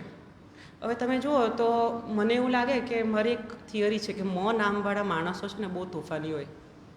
હા, તમે જુઓ તો Michael Jackson, Marilyn Monroe, okay, Michelangelo, okay, Martin Luther King, Mohandas Karamchand Gandhi. એટલે આ બધા છે ને એક ટ્રાઇબ વાળા, આપણે મિત્તલ, હું ને તું, એટલે વાળા ઘણા બધા લોકો હોય જે ખૂબ તોફાની હોય. અને આ જે તો મને છે ને એક થીસીસ લખવી છે આ પર, કારણ કે ખતરનાક. અને આપણા છે ને આપણા ષોડશ સંસ્કાર એટલે 16 સંસ્કારમાં છે ને એવું લખવામાં આવે છે કે મોંથી નામ ન પાડવું. એટલે એ લોકોએ ભવિષ્ય ભાંકી લીધું હતું, પણ મારા પપ્પાએ સાંભળ્યું નહીં. એટલે એમણે કીધું કે મોંથી નામ નહીં રાખવા. એટલે આ એક ટોળું, એટલે મેં વાળું ટોળું શોધી લીધું. એ રીતે એ એસ્થેસ કહે છે કે તમે પણ તમારું એક ટોળું શોધી રાખો, અને જ્યાં તમે એ ટોળાને તમારી સાથે થયેલું આપણે અપમાન કહી શકીએ કે તમે કહો કે જે તમારા દુઃખ છે તો કે તેને કલેક્ટિવ મેઝર કરીને, કલેક્ટિવલી ભેગું કરીને પોઝિટિવનેસમાં કન્વર્ટ કરીને સમાજ અને દેશને કે આવનારી પેઢીને સારી રીતે આપો. એટલે એ આપણે આ અગલી ડકલિંગવાળી વાત થઈ ગઈ. પછી એટલે આમાં છે ને એકચ્યુઅલી મને કર્યા પછી એમ થયું કે આ બહુ સ્ત્રી કરે છે, પણ એકચ્યુઅલી તમે આમાંથી જુઓ ને તો આપણે સ્ત્રી સાઈડ પર રાખી દઈએ ને તો પુરુષો પણ આ આખી પુસ્તકને પુરુષવાદ કરતાં અને સ્ત્રીવાદ કરતાં એક કુદરતને આધીન મનુષ્યની જેમ આપણે અગર આ પુસ્તક વાંચીએ તો આ આપણે ઘણી બધી વસ્તુઓ આંતરિક કે બાહરી રીતે બદલી શકીએ. અને આઈ વુડ ડેફિનેટલી ઇન્સિસ્ટ, બહુ મોટી બુક છે, વાંચતા ટાઈમ લાગે, અને વચ્ચે મને પોતાને જ કંટાળો આવતો હતો, પણ મારે બોલવું હતું એટલે વાંચવું પડ્યું. પણ હા, વાંચવું જોઈએ. એટલે આપણે જેમ ભગવદ્ ગીતા વચ્ચે ખોલીને વાંચતા હોઈએ ને, તેમ રેન્ડમલી કોઈ પણ પેજ ખોલીને જે ચેપ્ટર આવે એ વાંચો. અને મારી સાથે ઘણીવાર એવું થયું છે કે હું ફ્લાઇટમાં કોઈ અસમંજસમાં હોઉં, કંઈ પ્રોબ્લેમમાં હોઉં ને, હું એરપોર્ટ પરથી છે ને યુઝ્યુઅલી પાઉલો કોલોની બુક લેતી હોઉં. દર વખતે આઈ બાય વન પાઉલો કોલો બુક. સો ઘણીવાર એ પર્ટિક્યુલર ઇન્સિડન્સ કે એ પર્ટિક્યુલર અસમંજસ કે એ વિચારને સંલગ્ન થતી બુક મારા હાથમાં આવી હોય છે. ઘણી બધી વાર એવી રીતે થયું છે. અને મને એવું લાગે કે the day you start believing in magic, the day you start believing in his voice intuitions, you definitely get answers to your lot of queries and questions. અને આંતરિક એક અંદર છે ને આમ એક ગોળ કંઈ ચાલતું હોય અહીંયા કશે, અને એ છે ને એ તમે કંઈ વાંચો અને તમે કંઈ ફીલ કરો ને તો તમને એનો જવાબ મળી જાય. સવારે 3 વાગે મળે, સાંજના રસોઈ બનાવતા મળે, કોઈ વાર ચાલતા મળે, પણ જવાબો મળે છે. પણ you have to have faith. આપણે મંદિરમાં જઈને ભગવાનને તો પૂજીએ જ છીએ, એટલે આપણે સારા કામ તો કરી જ રહ્યા છે, પણ સાથે સાથે એને ક્વેશ્ચન કરવાનું બંધ કરી દો કે તે આ કેમ કર્યું, તે આ કર્યું છે મારા માટે સારું થશે એવું મને લાગી રહ્યું છે, અને એ મારી સાથે સારું થશે જ, એટલે તું મારી સાથે અત્યારે આ હાલ મોમેન્ટે મારી સાથે આ કરી રહ્યો છે. દેટ ઇઝ વોટ ઇઝ આધ્યાત્મ. કારણ કે આપણે આમ માળાઓ જપીએ અને બધું કરીએ અને પછી મારી સાથે જ આવું થાય છે, એવા એક ક્વેશ્ચન્સ આન્સર્સ ઘણા બધા ચાલતા હોય છે. Might as well just have faith. એ કરે છે, જુએ છે બધું, અને એક અપાર શક્તિ છે. એવું નથી કે અપાર શક્તિ નથી, અપાર શક્તિ છે. એટલે તમે એ શક્તિ સાથે આપણે આમ કરીને જ્યારે કનેક્ટ થઈએ ને, ઇન સિંક વિથ ધ શક્તિ, ત્યારે એ શક્તિ તમે અંદર મહેસૂસ કરી શકો. એટલે આપણે, અને પાછું એ પણ ઇન્ટ્યુટિવનેસ છે. So this is what Estes is coming back to, કે આધ્યાત્મ, પ્રકૃતિ, મનુષ્ય, ઓકે, એ ત્રણે જ્યારે કનેક્ટ થાય ને, ત્યારે એક સંપૂર્ણ ચક્ર પતે, અને એને કારણે એક ખૂબ વિવાદ વગરનું ખૂબ સુંદર એવું એક સ્થળ કે સમાજ ઊભો થાય, જ્યાં આપણે નિર્ભય થઈને ફરી શકીએ. અને એને માટે આધ્યાત્મ, પ્રકૃતિ અને સત્ય ખૂબ જરૂરી છે. હવે આપણે જઈએ ચેપ્ટર 10મું લા લોરોના, એના નામ પણ બહુ વિચિત્ર છે પણ હા, લા લોરોના. અને એટલે કે વીપિંગ વુમનને એમણે ખૂબ સરસ નદીનું રૂપ આપ્યું છે. અને એસ્ટેસના મત મુજબ સર્જનાત્મકતા, ઇન્ટ્યુટિવનેસ એક વહેતી છલોછલ નદી જેવી છે, અને જ્યારે એના પર બાંધવામાં આવે ત્યારે એ કુશિક્ષિત આપણે પ્રદૂષિત થઈ જાય છે. ઓકે, તમે જ્યારે નદી પર બાંધો, આપણે આપણા ફાયદા માટે નદી પર બાંધતા હોઈએ છીએ કે પછી આપણે એમાંથી ઉર્જા પેદા કરશું ને પછી આપણે એમાંથી ફાર્મિંગ કરશું ને નહેરોને આ બધું આપણે બધું વિચારતા હોઈએ છીએ. પણ એ જ્યારે છે ને એ સ્ટેગ્નન્ટ વોટર, એ સ્ટેગ્નન્ટ જે પાણી સ્ટેગ્નન્ટ થાય છે એને કારણે કેટલા બધા વિચારો, કેટલી બધી પ્રવૃત્તિઓ, કેટલા બધા ભવિષ્યમાં થઈ શકતી તમે શું કહી શકો કે શક્યતાઓ, હા sorry, thank you so much, શક્યતાઓ આપણે રોકી દેતા હોઈએ છીએ.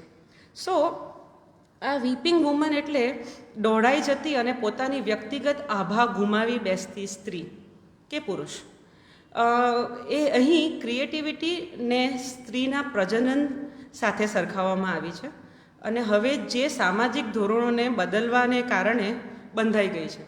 એટલે જે પ્રજનન શક્તિ છે તે સ્ત્રી મોડી લગ્ન કરે, હવે થોડા વર્ષ પછી બચ્ચા કરશું, અને એને કારણે જે સ્ત્રીની પ્રજનન શક્તિને બાંધવામાં આવી છે અને એને કારણે જે હવે IVF હોય કે તમે એગ ફ્રીઝિંગ હોય કે એ બધી કૃત્રિમ વસ્તુઓ, કૃત્રિમ પ્રથાઓ જે હવે બહુ કોમન થઈ ગઈ છે અને આપણે પણ એક્સેપ્ટ કરી લીધું છે, એ ખૂબ વધી ગઈ છે. કારણ કે આપણે કુદરતને, સ્ત્રીને અને સ્ત્રીની પ્રજનન શક્તિને બાંધી રાખી છે. એટલે ચેપ્ટર 10માં લા લોરોનાથી એસ્ટેસ એ કહેવા માંગે છે. ચેપ્ટર 11માં એટલે સ્ત્રીની સેક્સ્યુઅલિટી. હવે આ સેક્સ્યુઅલિટી તો વર્ડ બોલતા પહેલાં આપણે 5 વાર વિચારીએ છીએ, કારણ કે it's a taboo. We are not suppose to be talking about સ્ત્રીના અંગો, સ્ત્રીની સેક્સ્યુઆલિટી. ઓકે, સ્ત્રીને થતી સેક્સ કરવાની ઈચ્છાઓ, એ બધી વસ્તુઓ પર આપણે વાત નથી કરતા, કારણ કે આપણે એના ધોરણો બદલી દીધા છે. સ્ત્રીના પ્રજનન અંગો અને જે પોષણ આપતા અંગો જે છે તેને પૂજનીય ગણવામાં આવે છે, પણ આપણે હવે અત્યારે એને શું કહીએ, આપણે એને એક એને આપણે સંકોચ વગરની આપણે છે ને એને ઉપભોગની વસ્તુ બનાવી. Sorry, I wanted to say this. આપણે છે ને એ સ્ત્રીના શરીરના અંગોને ઉપભોગની વસ્તુ બનાવી દીધી છે. We are selling them to sell something. Okay, we are selling them to sell lot of things. હવે આ IVFની એડ આવવી એટલે મને તો એવું લાગે કે આપણે આપણા સમાજ પર પ્રશ્નો કરવા જોઈએ. પણ અમારે તો IVFથી બચ્ચા થયા છે એવું, એટલે મને એમ થાય છે કે આપણે પ્રકૃતિને કેટલું ચેલેન્જ કરી રહ્યા છે. અને પછી જ્યારે પ્રકૃતિ રિટાલિએટ કરે છે ને ત્યારે આપણે એમ કહીએ છીએ કે અમારી તો ભૂલ જ નહોતી, આ તો પહેલાંવાળા કરી ગયા હતા. એટલે એવી રીતે, એટલે આ સ્ત્રીની સેક્સ્યુઆલિટી પર આપણે વાત કરીએ તો એના અંગો ઉછેર માટે છે અને પવિત્ર અને પૂજનીય છે, અને આપણે એના સમીકરણો બદલી નાખ્યા છે. એટલે we need to revive that in a very positive way. અને આપણે એને વેચવા કરતાં, ઓકે, એને પૂજનીય અંગો બનાવીને સમાજમાં એક નવો માહોલ ચાલુ કરીએ કે ભાઈ નો, this is not for this. Okay, it is for reproduction, it is natural, it is okay. એટલે એ પ્રમાણે કરી શકીએ. ચેપ્ટર 12નું ટાઇટલ છે મેકિંગ બાઉન્ડ્રીઝ. મેકિંગ બાઉન્ડ્રીઝ માટે છે ને આપણે છે ને બંને સ્ત્રી અને પુરુષ બંને બાઉન્ડ્રીઝ રાખતા નથી. સ્ત્રીને એમ કહેવામાં આવે ભાઈ આ તો તારે કરવું જ પડે, વર અને ઘર, કે મમ્મી મેબી તમે એમ કહી શકો કે આ તો તારે જ કરવું પડે, એનાથી ના થાય, કારણ કે મમ્મીના બોયઝને એ લોકોએ શીખવ્યું ના હોય એટલે એ તો તું જ કરશે, એવી રીતે. પણ જ્યારે એટલે એક ટાઈમ પર એવું થઈ જાય છે કે એક ઘસાતું હોય અને જે બીજું હોય ને તે ખાલી એને માણતું હોય, પણ એ પણ એનો અધિકાર લાગે કે આ તો મારે, she is my wife, she is suppose to do this. અને ત્યારે આપણે એમ કહીએ કે I am not feeling good here. મને અહીં સ્વતંત્રતા નથી મને સ્વતંત્ર કરતાં આમ હું સુરક્ષિત નથી. એવી ઘણી બધી ભાવનાઓ સ્ત્રીઓને આવતી રહે છે. આ સમયમાં ઘણી બધી સ્ત્રીઓ અસુરક્ષિત પોતાના ઘરમાં, એટલે માર પડતો હોય એવી રીતે અસુરક્ષિત નહીં, પણ અસુરક્ષિત મહેસૂસ કરતી હોય છે, કારણ કે એમને એમના હસબન્ડને એની બાઉન્ડ્રીઝ ખબર નથી અને એક સ્ત્રીને પોતાની બાઉન્ડ્રીઝ ખબર નથી. એટલે છે ને, એકવાર અમે ગયા હતા ને, તો યામિની વ્યાસે અમને કહ્યું હતું કે ક્યાં અટકવું, ક્યાં લટકવું અને ક્યાં છટકવું એ તમને ખબર હોવું જોઈએ. એટલે એ અટકવું, લટકવું, છટકવું આપણે શીખવાની ખૂબ જરૂર છે, અને એ ત્યાં આપણને બાઉન્ડ્રીઝની વાત આપણે કરી શકીએ. અહીં એસ્તેસ પોતાના પર્સનલ ટ્રાન્સફોર્મેશન દ્વારા આ સમસ્યાનું નિરાકરણ લાવવા માટે પ્રેરે છે કે ભાઈ તમે પોતાની જાત પર કામ કરો, બીજા પર એક્સપેક્ટેશન રાખવા કરતાં તમે જાતે આ વસ્તુનું નિરાકરણ કેવી રીતે લાવશો, તમે ક્યાં અટકશો અને તમે ક્યાં એમની પાસે માંગવાનું અટકાવશો, એ તમારી બાઉન્ડ્રીઝ છે. કે હું કરવાનું એટલે માટે બંધ કરી દઈશ કારણ કે એ કરતો નથી, ના. હું વિડ્રો કરીશ એટલે એ કરશે, ના. એવું નથી થવાનું. એક્સપેક્ટેશન્સ અટકાવીને તે છતાં પ્રેમ, હૃદય કુમળું રાખવું, okay, that is growth. That is what is understanding. હવે ચેપ્ટર 12 થઈ ગયું, મેકિંગ બાઉન્ડ્રીઝ. ચેપ્ટર 13 ખૂબ અગત્યનું છે. પાછું એ ટ્રોમા અને સપ્રેસ ફિલિંગ્સની વાત કરે છે, અને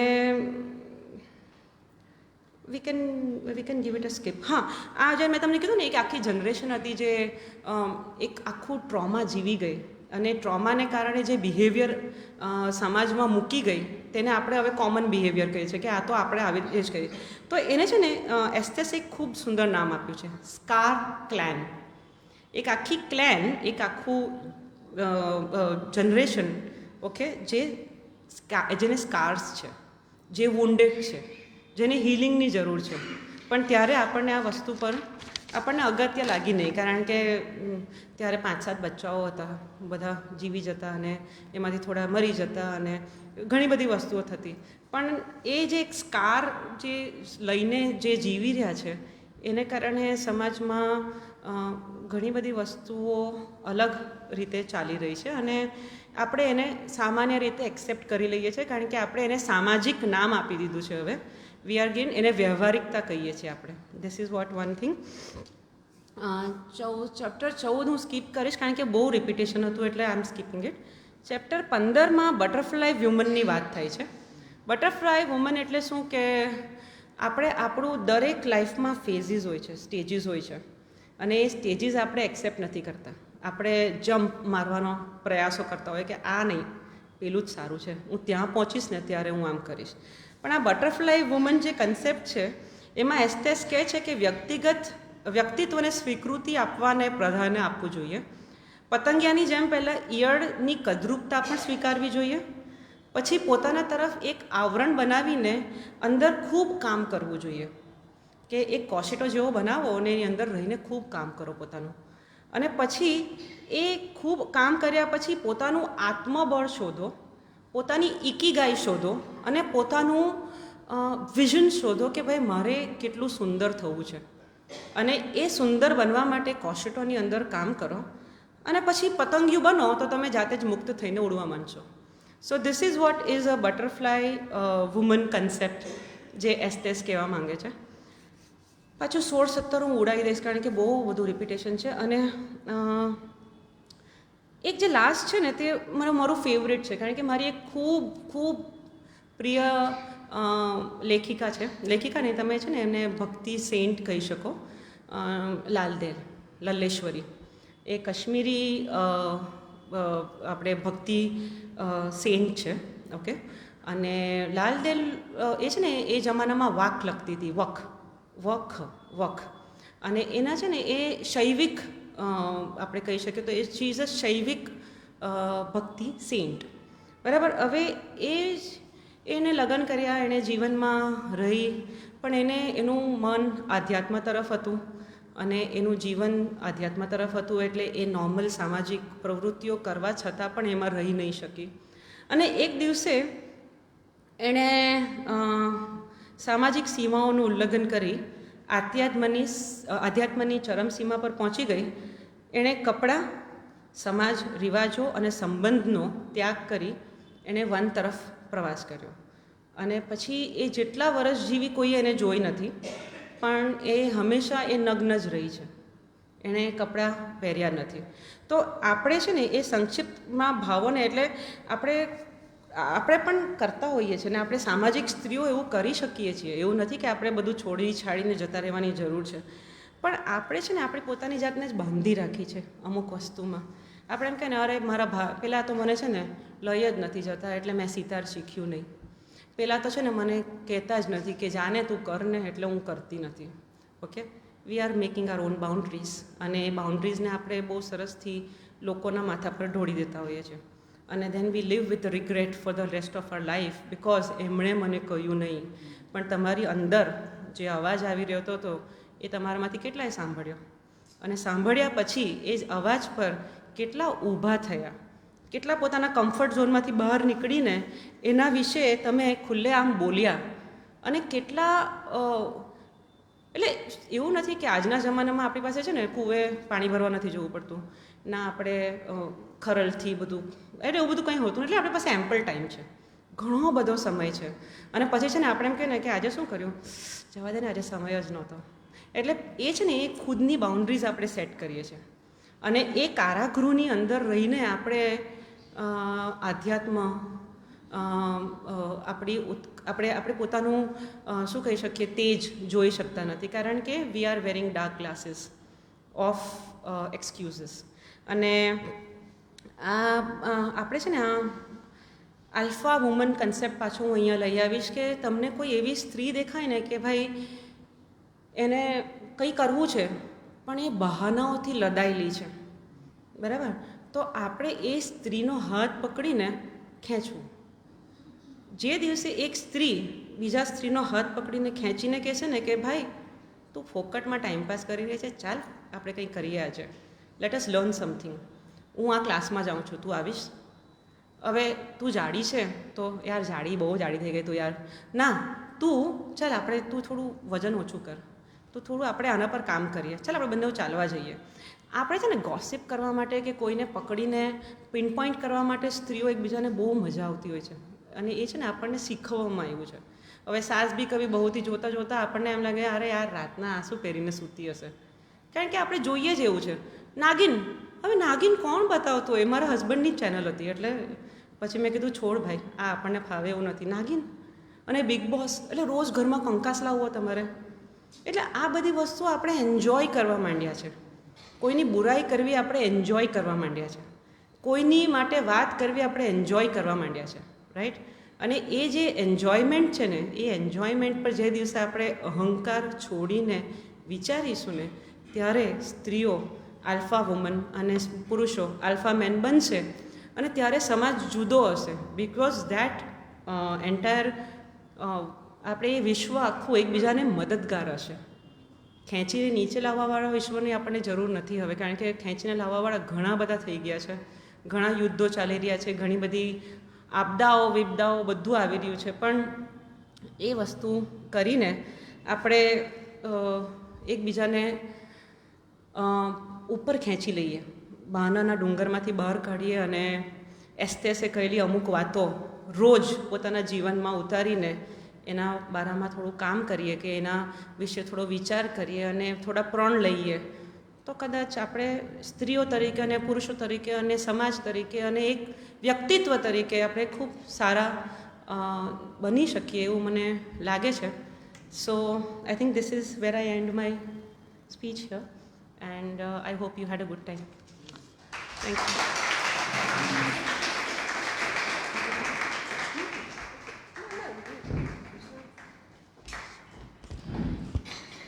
થેન્ક યુ. અને હવે કહીશ કે કવિતાબેનની દીકરીએ ખૂબ સુંદર વક્તવ્ય આપ્યું, પરિચય રાજનભાઈની દીકરી તરીકે આપ્યો, પણ કવિતાબેન અને રાજનભાઈ અહીંયા હાજર છે. કેટલા મા બાપ આ સુખ આપી શકે છે બાળકોને, તો એમના માટે ખૂબ તાળીઓ.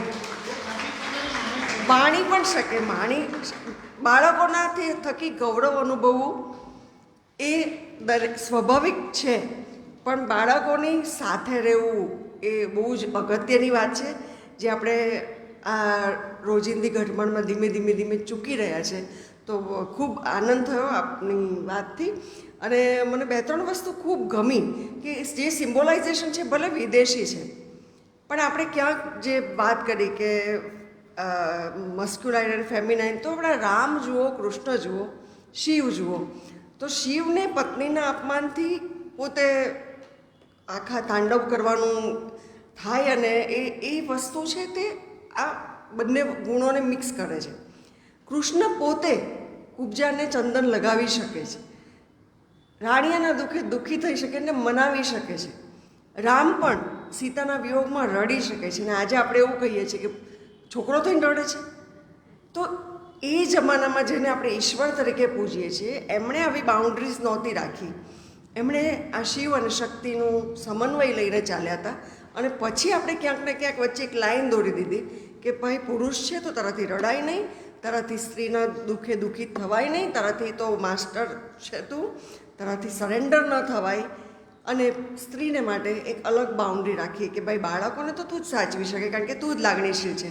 હકીકતમાં એવું હોતું નથી, પિતા પણ એટલા જ લાગણીશીલ હોય છે. અને એવો એક સમાજ બનાવી દીધો કે જેમાં સ્ત્રી અને પુરુષ એક અલગ અલગ જગ્યાએ કેદ થઈ ગયા.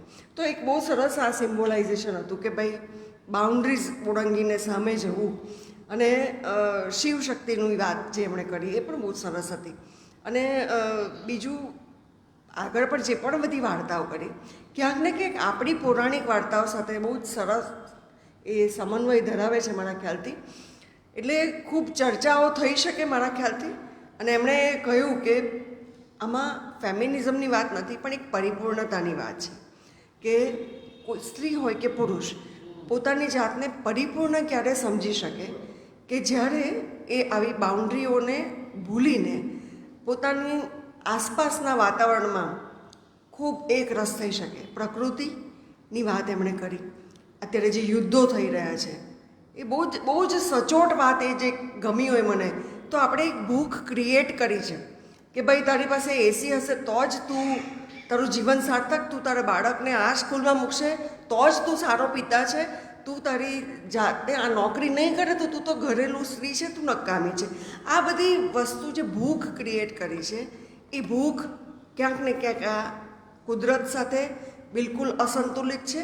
અને એ ભૂખને કારણે આપણે પ્રકૃતિ સાથે પણ અસંતુલન કરી રહ્યા છે, જેનો ખૂબ સરસ પ્રોજેક્ટ આપણે પુસ્તકાલય ચલાવી રહ્યું છે, પર્યાવરણ પ્રહરી. અને એની સ્પર્ધાઓ હવે આવતા વીકમાં જ થવાની છે. તો આપ સૌને વિનંતી છે કે આપ પણ એમાં સાક્ષી બનવા જોવા આવી શકો. અહીં આપણે નાટકો પણ કરીશું, ગરબાઓ પણ કરીશું પર્યાવરણને લગતા. બીજી એક વાત કે આ બધાનો સમન્વય એટલે કે સાદગી અને સંતોષ એ જો મળી જાય તો પુરુષ કે સ્ત્રી કોઈ પણ હોય એ સુખી થઈ શકે. એ બહુ જ સિમ્બોલાઇઝ વાત હતી, બહુ ડીપ વાત હતી, પણ એમ એ સરસ પુસ્તક, એક પીએચડીને લેવલ પર આવે એવું એમણે ચેપ્ટર વાઇઝ સંશોધન કર્યું છે. ખૂબ અભિનંદન એક આવું અઘરું પુસ્તક અમારી સમક્ષ આપણે રજૂ કરવા બદલ. તો પ્રશ્નો આપણે શરૂ કરીએ એ પહેલાં આવતીકાલ માટે આપણે ચોમાસું વીતી ગયું છે, એટલે હવે બાજપેયી ગાર્ડનમાં 8:30 વાગે સહવાચન પ્રવૃત્તિ. આપની પાસે પુસ્તક હોય કે ન હોય, આપ 8:30 વાગે આવો, સાથે વાંચો અને આનંદ માણીશું. અને આવતા શનિવારે સપન પાઠક બારડોલીથી આવશે એક અલગ જ વિષય લઈને, સોનેટ કાવ્યો. મનોહર દેસાઈનું પુસ્તક છે એ યશવંત દેસાઈનું. એ સોનેટ એટલે એક કાવ્યનું સ્વરૂપ છે, એના વિશે બહુ જ ખુલીને વાત કરશે. અને સપન નવસારીમાંથી જ આગળ વધીને બારડોલી ગયા છે, અને આપણા જ અહીંયાના વિદ્યાર્થી છે. તો ખૂબ મોટી સંખ્યામાં આપણે ઉપસ્થિત રહેવા માટે વિનંતી છે. ખાસ તમને જણાવવાનું કે બીજા શનિવારે અમે કાવ્યોત્સવ, જે ગુરુમિલન પાક્ષિકીના અનુસંધાનમાં છે, એ ચલાવીએ છીએ. તો આપ સૌ એના પણ સાક્ષી બનો. કાવ્ય પોતે રજૂ કરો તો વેલ એન્ડ ગુડ, ન રજૂ કરો તો સાંભળવા અને માણવા માટે આવો બીજા શનિવારે સાંજે 6 વાગે. એટલે આપણે દર શનિવારે સાંજે મળવાનું પ્લાનિંગ રાખીએ હમણાં. અને હવે આપણે માનસીને ખૂબ અભિનંદન અને શુભેચ્છાઓ સાથે આપની પૂરક માહિતી, ચર્ચા, પ્રશ્નો અને પ્રતિભાવ માટે મંચ ખુલ્લો મૂકું છું. હાજી મિત્તલ.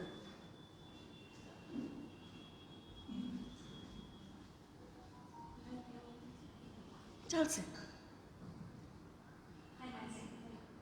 પહેલાં તો મને સાંભળીને બહુ જ આનંદ થયો, પણ વાત જ્યારે આલ્ફા વુમનની તે છે કરીને એ મને એટલા માટે કીધું કે યોગ્ય લાગે છે કે આજની તારીખે એવી બહુ બધી સ્ત્રીઓ છે જે માત્ર ઘર પરિવાર સંસ્કારની ઉપર આ બે છેડા જે ભેગા કરવાની જે સ્ત્રી પુરુષની કવાયત છે અને હાલની જે જાણતા જાણતા બની ગયેલી મજબૂરી છે કે બંને કમાય અને આ બધું આપણે માણી શકીએ, ભોગવી શકીએ, છોકરાઓને આપી શકીએ, તે વસ્તુમાં સ્ત્રીઓ ખૂબ મોટો ભાગ ભજવે છે, ઘણું જતું કરે છે આજની તારીખે. એ હકીકત છે, એને આપણે નકારી નથી શકતા. અને છતાંય એની બધે પહોંચી વળવાની કે બધી ક્ષમતાઓને બીજાના માટે એ વસ્તુ અણગમા સ્વરૂપ થઈ જાય છે અને એનો ભોગ સ્ત્રીઓ જ બને છે. એના માટે તમને આપશો એનું કંઈ સોલ્યુશન કે કંઈ શું કહી શકો? બાઉન્ડ્રીઝ તો આ પણ હું તને સાચું એમાં બે વસ્તુ છે. જો એક ભૂખ, ઓકે, એક છે ને આપણી નીડ હોય અને એક હોય નીડ હોય અને રિક્વાયરમેન્ટ. હવે આપણે અત્યારે છે ને નીડ કરતાં રિક્વાયરમેન્ટની પાછળ ભાગી રહ્યા છે. એટલે that is the first thing when we are going away from પ્રકૃતિ. બીજી વસ્તુ કે જ્યાં તું જે કહે છે ને કે વેન યુ સેઇંગ કે આપણે સ્ત્રી બધું ભોગવી રહી છે, કારણ કે આપણે કશે એવા પુરુષો બનાવવાનું બંધ કરી દીધું છે કે જે પોતાનો રોલ કે પોતાની see when there is a lack of masculinity, ત્યારે આપણે ફેમિનિઝમ છોડીને મેસ્ક્યુલિનિટી તરફ જવું પડ્યું છે. અત્યારે ઘણી બધી સ્ત્રીઓ અત્યારે આક્ષેપો લે છે, ઓકે, ઘણી બધી સ્ત્રીઓ ઊભી થઈ જાય છે, બોલી રહી છે, કારણ કે જે આપણે પુરુષોએ કરવાનું હતું એ કરી શકે છે એ પુરુષો નથી કરી રહ્યા. અને આપણે એને માટે એ તો એવો જ છે, એને આપણે એમ જ રાખ્યો છે, એ એમ જ જીવ્યો છે. You want to ask something? મારો પ્રશ્ન જ જુદો છે કે જે સ્ત્રીઓ બધું આ કરતા બી એને કોઈ કમ્પ્લેન નથી હોતી, છતાંય સમાજ દ્વારા એ એક્સેપ્ટન્સને કરતા એને નીચી પાડવાની વૃત્તિ હજુ વધારે છે. તો એના માટે મારું કહેવાનું ખાલી એટલું જ છે કે એ તમને તમારા કર્યાનું બરાબર છે. જો સમાજ પર તમે એ કહું છું એટલે તમે આલ્ફા વુમન કન્સેપ્ટ પર આવી કે આપણે એ વુમનને ઉજાગર કરવાની જરૂર છે, ઓકે, નીચી પાડવાની જરૂર નથી. પણ તે છતાં તમારામાં આત્મશક્તિ અને આત્મબળ કેટલું છે કે એ સમાજના બોલ્યા પછી પણ તમે પોતાના કન્ટેન્ટમેન્ટને લઈને એ વસ્તુ પર આગળ વધી શકો અને તમને ઈચ્છા થતી હોય તો એ કાર્યરત રહેતા રહો. That is your choice and that's vote the boundary comes કે ના, હવે મારાથી આ નહીં લેવાય અને હું આ નહીં કરીશ, અને હવે મને આ કહ્યાથી ફરક પડે છે તો હું એને માટે લડીશ. એ બધું આપણે પોતાના માટે સેટ કરવાનું હોય છે, કારણ કે સમાજને પાછું બધું ફરી ત્યાં જ આવું છું કે આપણે બધું આ છે ને આપણું ઇન્ટ્યુટિવનેસ કાઢીને, okay, we are over here for validation. Every time we are want validation from people. કોઈ વાર આપણે કહેતા હોય કે મેં આ તો બહુ કર્યું પણ એને તો મારા માટે કર્યું જ નહીં. વેલિડેશન. આ સમાજ મારા માટે મારી વાત સાંભળતો હું આટલું બધું કરું છું ને હું આટલું બધું લડું છું પણ એ લોકો તો મને ખોટી રીતે જ લે છે. વેલિડેશન. એ આપણે છે ને અંદરથી એક ભાવ કાઢી નાખવો જોઈએ, ગિલ્ટ કાઢી નાખવો જોઈએ, because I am doing it for my family, I am doing it for કેટલા લોકોનું મોઢું બંધ કરવા દઈશું આપણે? You can't stop people, okay. What you can do is shut your doors. You can't do anything for anybody. કાલે કોઈ મને આવીને કહે છે કે ભાઈ તું તો સ્ત્રી કશું બોલે છે, તો મને બોલવું છે, મને ગમે છે, તમે ના આવતા. This is what I can say. So this is what is, we have to ask yourself, shut down your doors to the people, to the person, or maybe be with them, okay, but don't get triggered by them. That is what is more important. Don't get triggered. અને કારણ કે તમે છે ને trigger થયા પછી જ્યારે કડવા થઈ જાવ છો ને, that is your loss, that is not their loss. એટલે એ કડવું ના થવું એ તમારા પર છે. ઇટ્સ નોટ અબાઉટ કે એ કડવા થવાવાળી જે વૃત્તિ આવી જાય છે ને કે હું તો હવે નહીં જ કરું, ના, હવે હું કરીશ, પણ હું એક્સપેક્ટ નહીં કરીશ કે એ લોકો મારા માટે સારું બોલશે. Because I love giving, I love doing, I enjoy doing this. પણ એનાથી મતલબ એ નથી કે હું કડવી થઈને નહીં થઈ શકું. જ્યાં કડવી થવાની વાત આવે ત્યાં પાછી પેલી ઇન્ટ્યુટિવનેસ આવી જાય છે.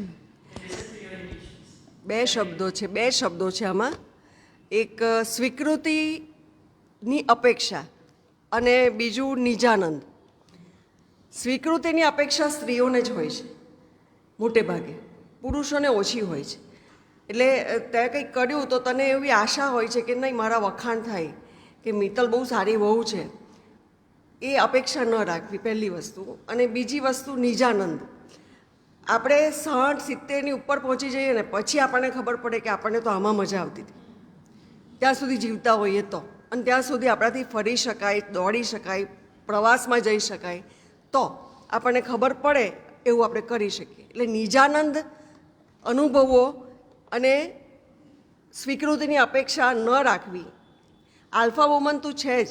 કોઈ વખત મારા સેડ મેસેજ હોય ટેક્સ્ટમાં, એટલે સ્ટેટસમાં, મેમ શું થયું, દેટ ઇઝ આલ્ફા વુમન. કંઈ નથી થયું, ખાલી ફોરવર્ડેડ છે તો વાત થઈ ગઈ. કોઈ વખત ખરેખર કોઈને એવી જરૂર હોય કે શું થયું, જવા દે ને, આજે આમ થઈ ગયું, નીકળી ગયું, સેફટી વાલ્વ છે. જ્યાં સીટી નથી વાગતી ત્યાં એની જરૂર હોય છે. નમસ્તે, મારું નામ પૂજા પટેલ છે. હું કાઠિયાવાડી પણ હાલ હું નવસારીમાં રહું છું. મારા આજે માનસીબેને પ્રશ્ન નથી પૂછવો, પણ હું એની સાથે ઊભી રહીને એની સાથ આપવા માંગુ છું. કઈ રીતે એને શબ્દ વાપર્યો કે સ્ત્રી. અત્યારના સમયમાં સ્ત્રી છે પોતે શું છે સાવ ભૂલી છે. એટલે બુકો નીકળી છે કે બહુ મોટિવેશન સ્પીકર નીકળ્યા છે કે સ્ત્રી આમ છે તેમ છે. ખરેખર એ પોતાની જાતને ઓળખતી હોત ને તો એને સમજી શકતે કે એની અંદર પરમાત્માએ એટલી જોરદાર શક્તિ આપી છે કે એને લોકોની સપોર્ટની જરૂર ખાલી કહેવા માટે હશે, પણ એને અંદરથી જે પરમાત્મા જે સપોર્ટ કરે છે ને એનાથી વિશેષ સપોર્ટની મને નથી લાગતી કે જરૂર છે. કેમ કે આખા બ્રહ્માંડમાં જે સ્ત્રી પાસે જે શક્તિ છે ને એ મારા નજરમાં કોઈ પાસે નથી. એટલે હું માનસીબેનને થેન્ક યુ સો મચ કહીશ કે મેં ફર્સ્ટ ટાઈમ આ બધો એક્સપિરિયન્સ કર્યો છે નવસારીમાં આવીને. અને માનસીબેન હું બધા જ લોકો જેટલા ભેગા છે એ કહેવા માંગુ છું કે આજે જે એમને વાત કરી છે એમાં એટલું શીખવાનું છે કે એ તમે લાઈફમાં ઉતારી લો તો તમને દુઃખ કે એક્સપેક્ટેશન ઘણી વસ્તુ તમને બીજા પાસેથી જરૂર નહીં. એટલે એક શબ્દ શરૂઆત માનસીબેને કહી, હિન્દુત્વ, સ્ત્રી અને આધ્યાત્મિક. એ ત્રણેય શબ્દ એટલા જોરદાર કાર્ય થાય છે કે હિન્દુત્વ એટલે આપણે જે ભૂમિ ઉપર જન્મ લીધો છે ને જે આપણા સંસ્કાર મળ્યા છે, 16 સંસ્કાર, માતા પિતા પાસેથી આપણે સંસ્કાર લીધા છે. અને સ્ત્રી જેની પાસે મતલબ સ્ત્રી કેવા જાય તો કાંઈ ખૂટે જ નથી, એટલું સ્ત્રીમાં ભરી ભરીને ઈશ્વર આપ્યું છે. અને આધ્યાત્મિક સ્ત્રી ધારે તો પુરુષને રંગ પણ બનાવી શકે અને રાજા પણ બનાવી શકે. વાત બહુ લાંબી છે પણ હું શોધમાં બતાવી દઉં. અને સ્ત્રી ધારે તો પુરુષને સ્વર્ગમાં પણ લઈ જઈ શકે અને નરકમાં પણ લઈ જઈ શકે. એ સ્ત્રીનો પાવર છે.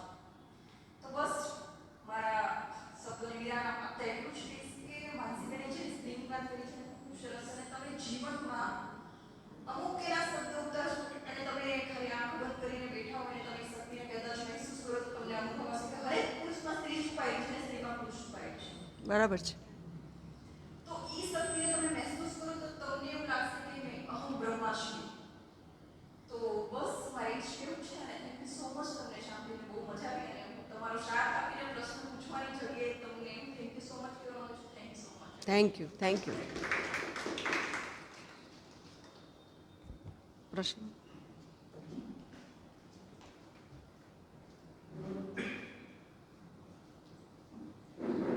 રાજેનભાઈ કવિતાબેનના દીકરી છે એટલે મારે એક વાક્ય ચોક્કસ કહેવું પડે. વિશ્વાસ વારસામાં હોય છે, કુમારી ખાનદાનમાં હોય છે, એના કોઈ દિવસ વાવેતર નથી હોતા. શરૂઆતની વાત કરું તો તમારા પ્રથમ બે શબ્દો કે એક વાક્ય, નવસારી મારું કાઢ્યું છે, મુંબઈ મારું માળખું છે. પારદર્શિતાનો પુરાવો આ જ હોઈ શકે. જ્યાં સુધી પ્રેઝન્ટેશનનો સવાલ છે, ખૂબ જ સ્વાભાવિક શૈલી, પ્રવાહિતા પણ એટલી જ હતી, સરળ પણ એટલું, અને કદાચ દરેક ચેપ્ટર એનાલિસિસ પણ ખૂબ જ સુંદર. Thank you.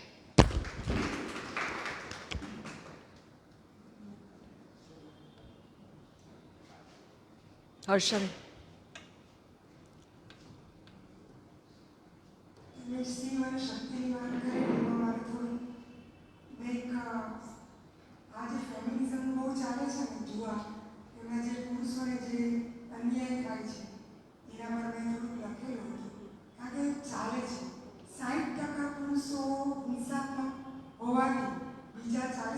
પુરુષોનો કોઈ વાંક નથી. એવી જ રીતે 50% જેટલી સ્ત્રીઓ કે જે બરાબર નથી, મતલબ એને લીધે બીજી 50% સ્ત્રીઓને આપણે દોષની નજરે જોઈએ એ પણ બરાબર નથી. અને જ્યાં ભેદભાવની વાત કરી, દીકરા અને દીકરી, સ્ત્રી અને પુરુષની, તો ઈશ્વરે બંને વચ્ચે ભેદ બહુ સુંદર બનાવ્યો છે.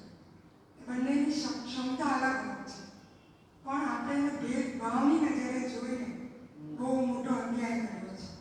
એટલે બહુ પાતળી ભેદરેખા છે, પણ સ્ત્રીને પુરુષ સાથે સરખાવવાની જરૂર નથી. સ્ત્રી અને પુરુષ એક પૂરક છે. તો જ આ સમાજનું તમે કહ્યું ઉત્કર્ષ ત્યારે થશે કે જ્યારે બંને એકબીજાને સમજીને આગળ ચાલશે. બસ એટલું જ કહેવાનું હતું. આપણું વક્તવ્ય ખૂબ સરસ હતું, મેમ, ખૂબ સરસ. પ્રસન્ન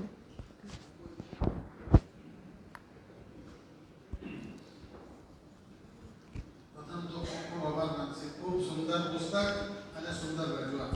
અને આમ સ્ત્રી સશક્તિકરણનો દાખલો જોવે ને તો લાઇબ્રેરી જ છે. એટલે અહીંયા સંપૂર્ણ ચૂક છે. દરેક પોતાની કાર્યની જવાબદારી નિભાવે છે. વખાણ પણ એટલા જ થાય છે. અને આખી વાતમાં સૌથી વિશેષ એક જ શબ્દ એક્સેપ્શન્સ જે આપણે કહીએ કે જો હોય એકબીજા પ્રત્યે અને તો બીજું કંઈ રહેતું નથી. બાકી જે જેન્ડર છે તો કુદરતી એ છે. એટલે દરેકે બહુ આનંદથી સ્વીકારવા જેવું છે.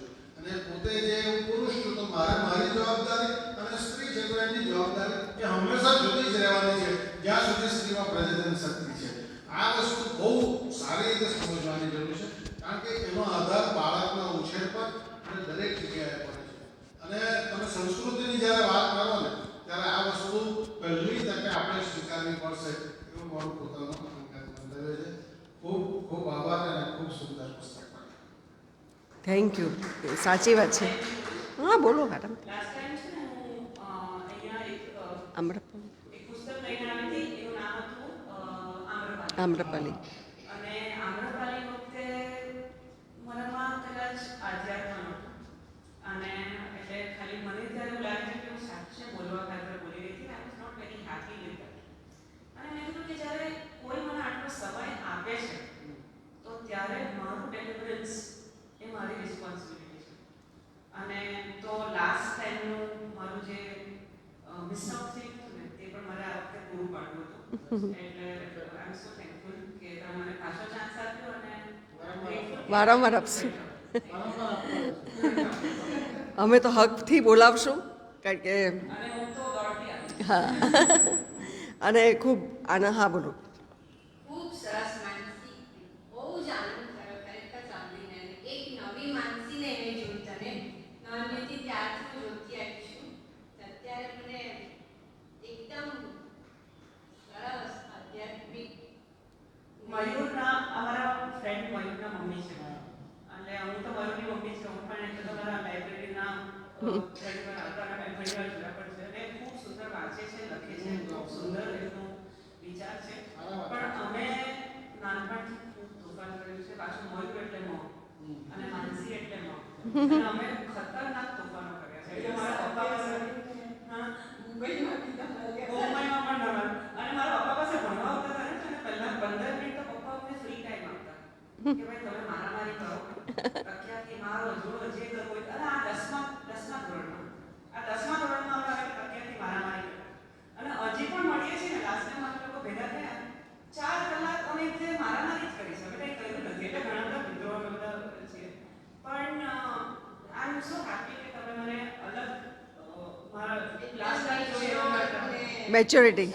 બધી જ વાત એટલું બધું સરસ, મને આનંદ છે. અમેઝિંગ, ખરેખર બહુ સરસ લાગ્યું. એટલે પણ તમે એનાથી નીચે ઉતરે છે એટલે પાછી તોફાની થાય છે. એ તારો હોપ છે. ના, આ લાઈફ પર છે એટલે જરા શાંત બેઠી છે. મમ્મી સામે બેઠી છે એટલે otherwise when I'm down I can't. અમે નદી પર વગરની માનસીને કલ્પી નહીં શકાય. હા, એટલે મમ્મી મને એમ કહેતી હતી. મારી મમ્મીને એવું હતું કે હું મોટી થઈશ ને તો સુધરી જઈશ. સુધરીશ. પછી એને એમ થયું કે છોકરું આવશે, લગ્ન થશે એટલે સુધરશે. પછી એને એમ થયું કે મોટી છોકરું આવશે એટલે સુધરશે. મારી છોકરી સુધરી ગઈ પણ મારા પ્રોબ્લેમ હજી એવો જ છે. એટલી ડાળી છે એટલે એ લોકોનું મારા અહીંયા પણ એવું જ છે. અમે અને અમુક વાત એમ કહું કે દોરદાર કારણ કે મારું પણ પૂરું કરવું પડે ને એટલે પણ ખરેખર બહુ આનંદ થયો તને સાંભળીને ખૂબ આનંદ. કોઈ ડાયું થઈ જાય એમ કહીને એટલે મને એની વાત યાદ આવે કે નદી પર બંધ બાંધવાની વાત કરવી નહીં. નદી મૂળ એ જ છે કે નદીને નદી થવા દેવું. બહુ બહુ તો સાગરમાં પડીને થોડા મોજા વધારે ઉછળે પણ વહેવાનું બંધ નહીં થાય એવી શુભેચ્છા. અને આવતીકાલે 8:30 બાજપેયી ગાર્ડનમાં ખુશનુમા વાતાવરણમાં આવી લેજો અને દર શનિવારે સાંજ અમને આપો જેથી આપણે મળતા રહીએ, આનંદ કરતા રહીએ, ગમતાનો ગુલાલ કરતા રહીએ. શુભ રાત્રિ.